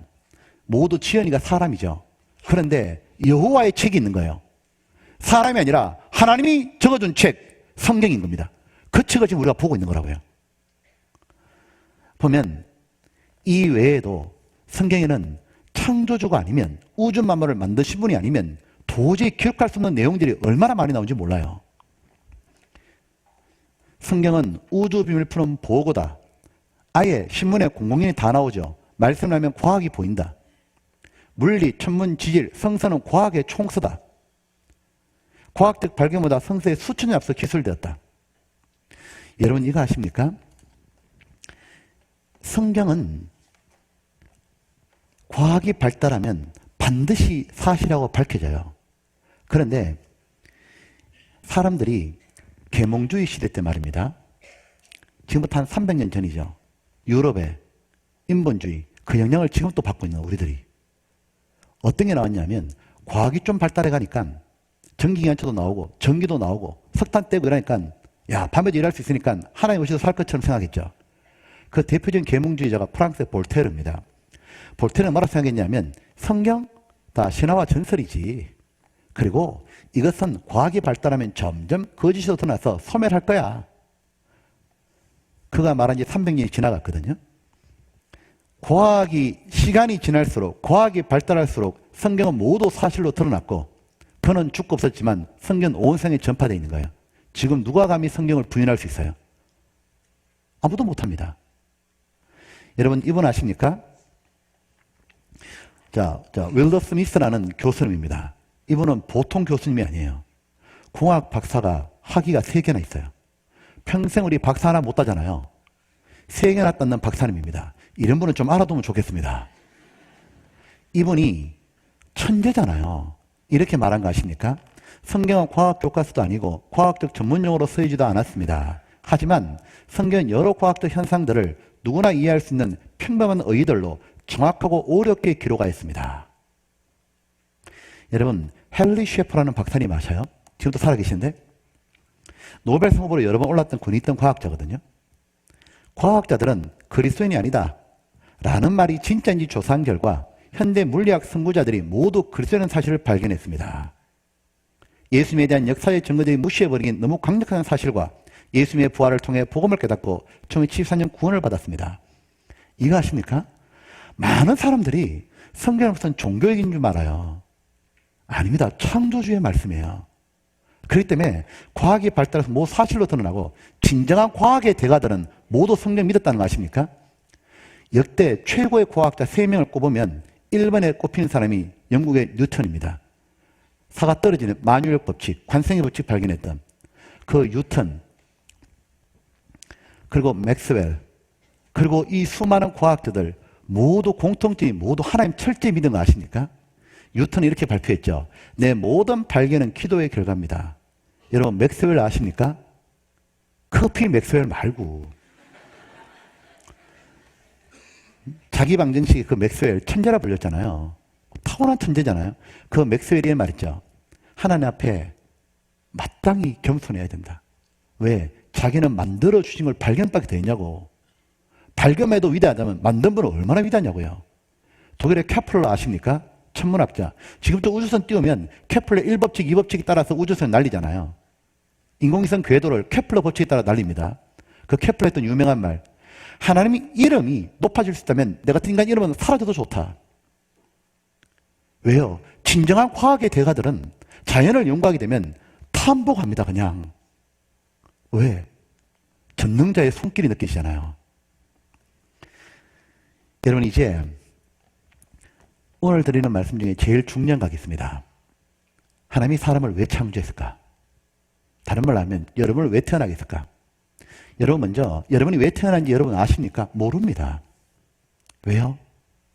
그걸 누가 얘기해 줄 수 있겠냐고. 창조주만 얘기해 줄 수 있는 거지. 물건을 만든 사람은 왜 만드는지 말해줄 수 있죠. 사람도 만들 땐 다 목적이 있어요. 컵 하나도 마이크 하나도 뚜렷한 목적 가지고 만들잖아요. 하물며 하나님이겠습니까? 하나님도 이 세상을, 우주를, 동물을, 식물을 만든 이유가 분명히 있습니다. 오늘 드린 말씀 중에 제일 중요한 건 지금부터는 절대로 졸면 안 돼요. 자, 한번 읽어보십시오. 자, 이걸 배울 수 있다는 건 정말 축복입니다. 하나님은 창세기 1장을 보게 되면 식물을 종류대로 먼저 만드시고 그 다음에 동물을 종류대로 만드셨어요. 왜냐하면 식물이 있어야 동물이 살기 때문이죠. 그리고 동식물을 다 만드시고 난 다음에 사람을 창조하셨다고 나와요. 왜 사람을 맨 마지막에 창조했냐? 주인공이기 때문에 그래요. 주인공은 맨 나중에 등장하죠. 그래서 사람을 자연의 주인공이라 말하는 거예요. 하나님께서 이제 동식물은 모두 사람 위해서 만들어준 거예요. 그래서 사람은 동식물을 모두 이용하고 있는 겁니다. 그러면 사람을 왜 만드셨냐? 그걸 하나님 우리에게 알려주신 거예요. 사람은 하나님을 위해서 만드신 거예요. 이건 보통 놀라운 축복의 말씀이 아니에요. 창세기 1장입니다. 창세기 1장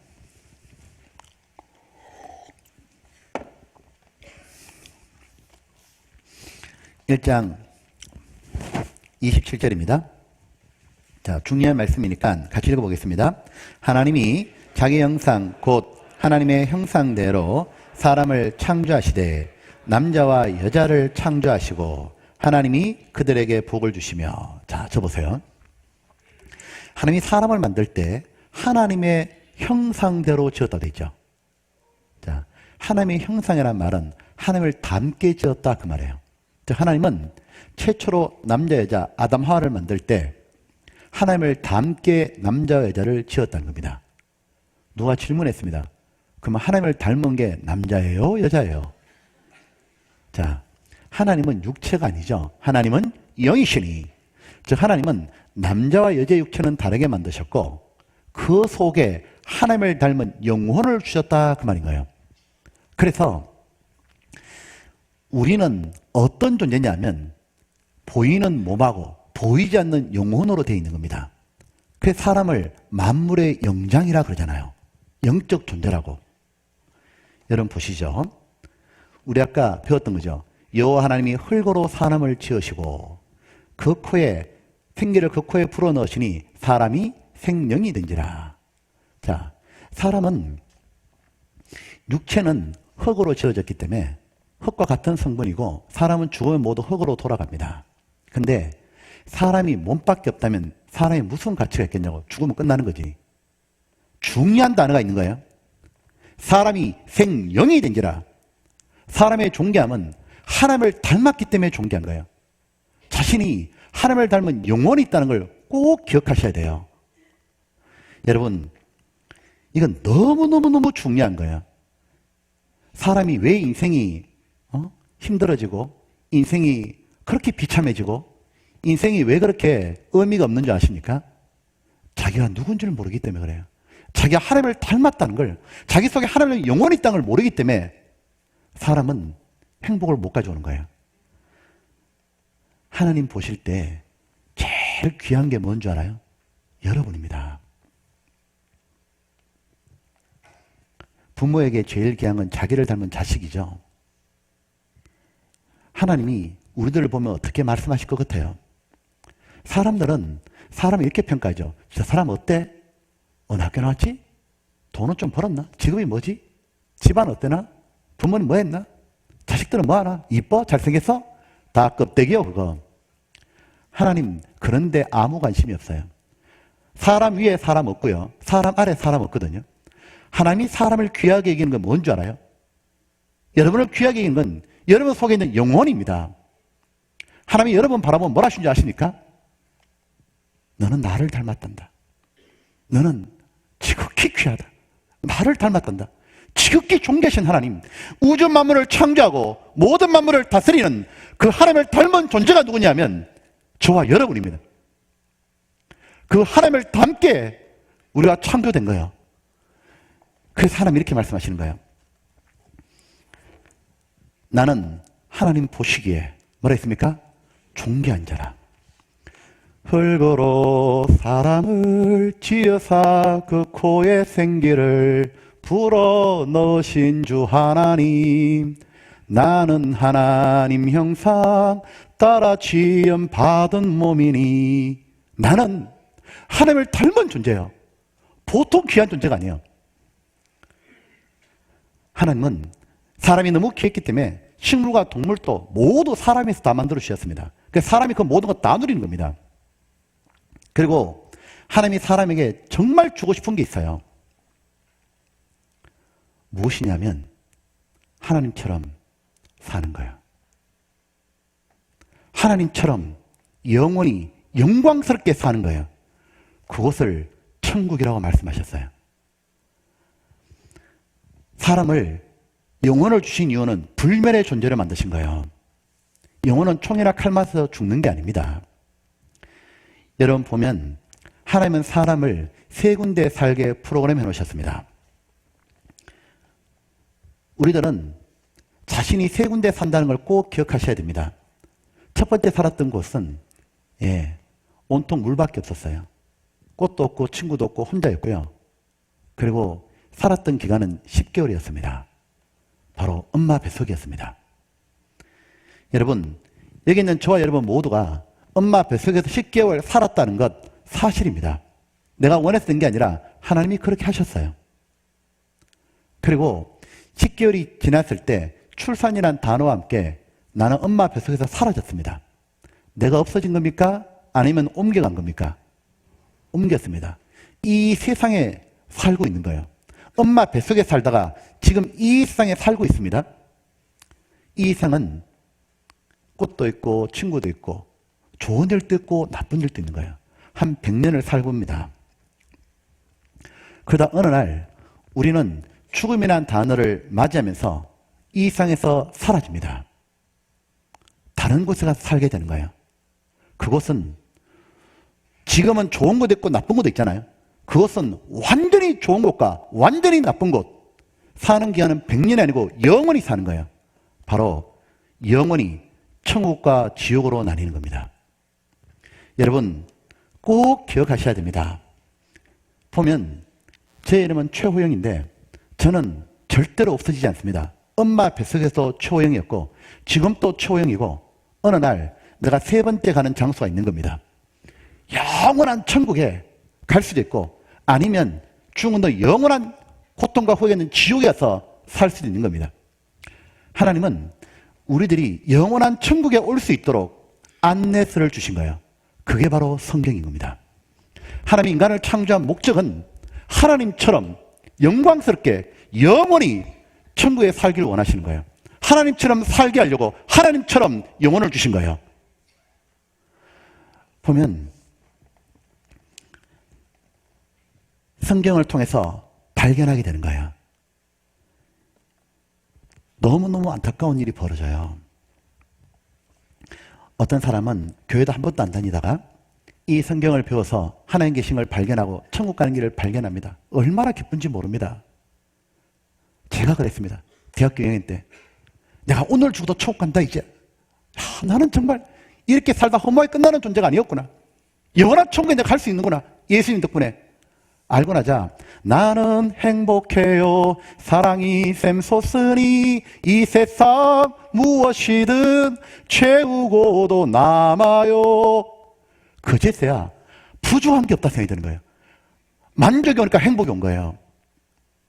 근데 어떤 분들은 끝내 관심이 없어요. 끝내 성경을 저버려요. 그리고 성경 배우는 걸 뒤로 하다가 죽음 건너가잖아요. 눈 떠보면 지옥에서 벌벌벌 떠는 자신을 보게 될 겁니다. 여러분 사람이 왜 죽는 걸 두려워하는 줄 아셔요? 죽음으로 끝이 아니기 때문에요. 죽음으로 끝난다면 죽는 게 뭐가 무섭냐고. 그래서 죽음 건너 천국 갈 준비가 안 된 사람은 죽는 게 너무 무서운 거예요. 반대로 죽음 건너 자기가 영원한 천국에 간다는 걸 아는 사람은 죽음이 다가오는 것이 사실은 행복입니다. 왜? 고생 끝나고 드디어 영원한 행복의 세계로 들어가는 거예요. 여러분 보면 우리는 죽으면 영혼이 육체를 빠져나갑니다. 그리고 하나님을 보게 되어 있습니다. 욥기 19장입니다.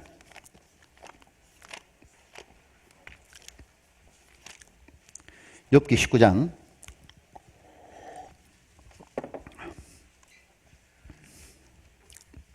19장 26절입니다.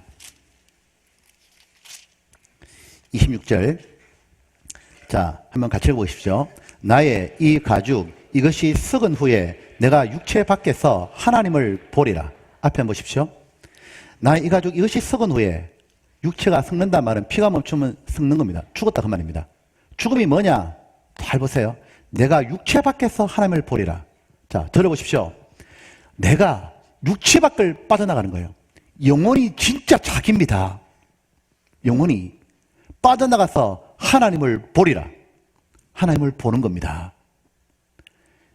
사람은 죽음으로 끝이 아니라는 걸 하나님은 여러 가지 증거를 남겨두신 거예요. 그 중에 대표가 뭐냐면 죽었다 살아난 사람들을 하나님이 많이 남겨두신 거예요. 그들 흔히 임사체험자라 그러죠. 여러분 죽었다 살아난 사람 얘기 들어보셨습니까? 저는 여러 책들을 봤어요. 특별히 이분 레이먼드 무디 박사인데 미국 심장병 최고의 권위자였습니다. 보면 근데 이분이 책을 썼는데요. 1300만 부가 팔린 거예요. 베스트셀러거든요. 왜 이렇게 팔렸을까? 제목이 뭐냐? Life After Life예요. 죽었다 살아난 사람 150명이 증언한 거죠. 이분이 이제 심장병 의사인데 자기는 원래 이게 하나님 또 죽음 뒤에 이런 거 관심도 없었습니다. 자기가 치료하는 환자들이 늘 죽어가는 걸 봤기 때문에. 근데 어느 날 치료하다가 환자가 죽었습니다. 이 환자를 시체를 다른 일이 바쁜 바람에 미처 처리를 못하고 가운으로 덮어놨어요. 그리고 한참의 시간이 지났습니다. 그리고 이제 몇 시간 지나고 난 다음에 이제 시체 처리하려고 이제 가운을 이렇게 쭉 제낀 겁니다. 이렇게 커튼을 딱 제꼈다가 너무 놀란 거예요. 죽은 사람이 앉아 있는 거예요. 섬찟하잖아요. 그래서 아니 왜 살아났냐고. 응? 안 죽었냐고. 죽었다고. 근데 아니 그럼 죽으면서 뭘 경험했냐고. 이분이 뭐라고 말했냐면 죽을 때 자기 영혼이 머리 위로 빠져나갔다는 겁니다. 튕겨져 나가가지고 영혼이 위에 떠가지고 자기 죽은 시체를 내려다보고 그리고 무디 박사가 저쪽에서 하고 있던 일을 다 지켜본 거예요. 하나님은 영이시잖아요. 보고 듣고 다 하시잖아요. 사람도 영이 진짜입니다. 그래서 이 사람이 얘기를 해주는 거예요. 무디 박사님 이거 했습니다. 깜짝 놀란 거예요. 사실이잖아요. 커튼 이렇게 쳐놨는데 무디 박사가 그냥 접어놨다가 또 한 번 그런 경험을 하는 거예요. 자기 환자 중에 죽었다 살아난 사람 만나고 얘기해보니까 똑같은 얘기를 하는 겁니다. 삶에서 죽음에 이르는 시간은 5분에서 15분 정도 걸린다 그러거든요. 그래서 이분이 그때부터는 죽었다 살아난 사람들 있다 그러면 자기 자동차로 가가지고 직접 인터뷰해 본 거예요. 그게 150명이야. 그 직접 인터뷰한 150명의 이야기를 책에 실었기 때문에 1300만 부가 팔린 거예요. 모두 공통점이 뭔지 알아요? 영혼이 빠져나가요. 다 내려다봐요. 그리고 또 하나가 뭐냐면 불과 몇 초 사이에 자기가 지금까지 살았던 삶이 파노라마 지나간 것처럼 쫙 보인다는 거예요. 특히 죄 지었던 기억이. 이 보셔요. 이분은 누군지 압니까?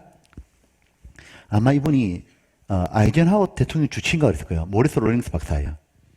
이분도 죽고 난 다음에 세가 있다는 것을 자기 환자들 통해서 알았죠. 그래서 죽음은 끝이 아니라 영원한 시작이라고 책을 냈잖아요. 이 사람 책에 보면 지옥이 얼마나 무섭게 표현되는지 몰라요. 죽음 뒤에 또 다른 세계가 있다. 63명 환자가 처음 고백했죠. 사후에서 한 수백만 명이 경험했다. 영혼이 이렇게 빠져나가는 거예요. 그래서 떠서 내려다보는 겁니다. 한 번은 우리나라 SBS 그것이 알고 싶다 해서 임사체험자를 만난 걸 보여주더라고요. 우리나라 사람, 외국 사람, 경험한 사람. 근데 제가 지금 말씀드렸던 책에 있는 내용과 똑같아요. 보셔요. 끔찍했던 사고가 있었던 때로부터 11년. 그런데 아직도 윤 기자의 뇌리 속엔 당시 자신이 겪었던 어떤 불가사의한 체험이 생생하게 남아있다고 하였습니다. 제가 그 당시에 죽으면서 저 흰빛 이동이 빠져나가면서 내가 영과 육이 분리되는구나 이런 것을 확연하게 경험했죠. 주목할 만한 것은 임사 체험자들의 그 같은 사례가 국내뿐만 아니라 외국에서도 똑같이 발견되고 있다는 사실이었습니다.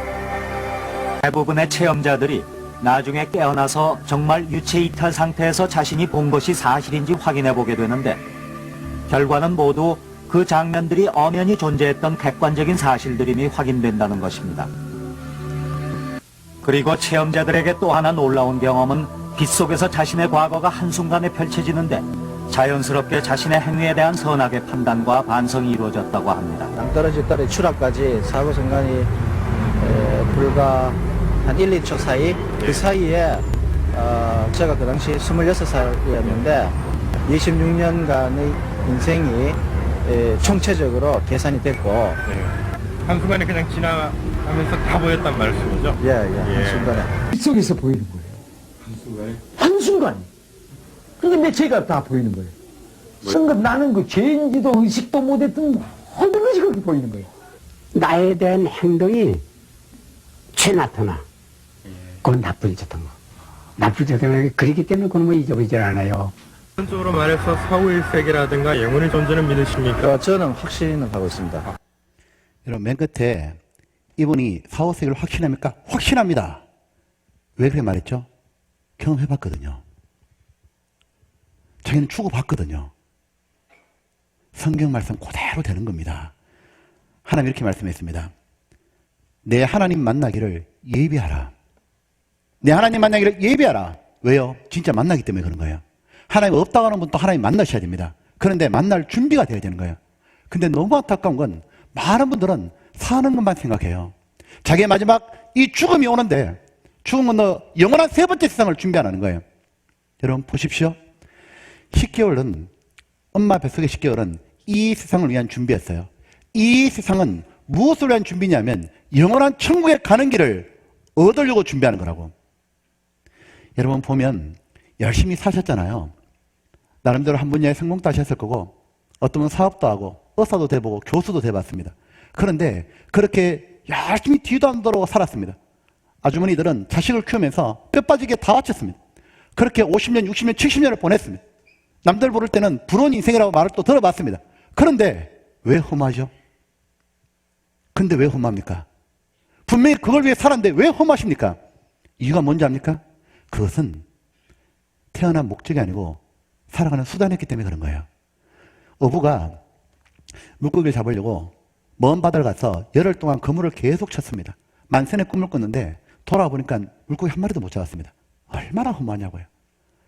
태어나가지고 그렇게 많이 살았는데 이것저것 그렇게 뼈 빠지게 일했는데 왜 험합니까? 가장 중요한 하나님을 잃어버린 거예요. 가장 중요한 천국 가는 길을 발견하지 못한 거예요. 여러분의 세 번째 인생이 시작된 걸 준비하지 못했기 때문에 그런 거예요. 하나님은 그걸 준비하게 해주려고 성경을 선물로 주셨고 이 성경 속에 하나님이 계시다는 정보와 함께 어떻게 해야 천국에 가는지를 모두 알려주신 거예요. 그리고 천국도 하나님은 거저 주시는 거예요. 여러분 저는 오늘 이 설교를 마치면서 이런 생각을 해보게 됩니다. 죽음이 갑자기 올 수 있다는 걸 꼭 기억하십시오.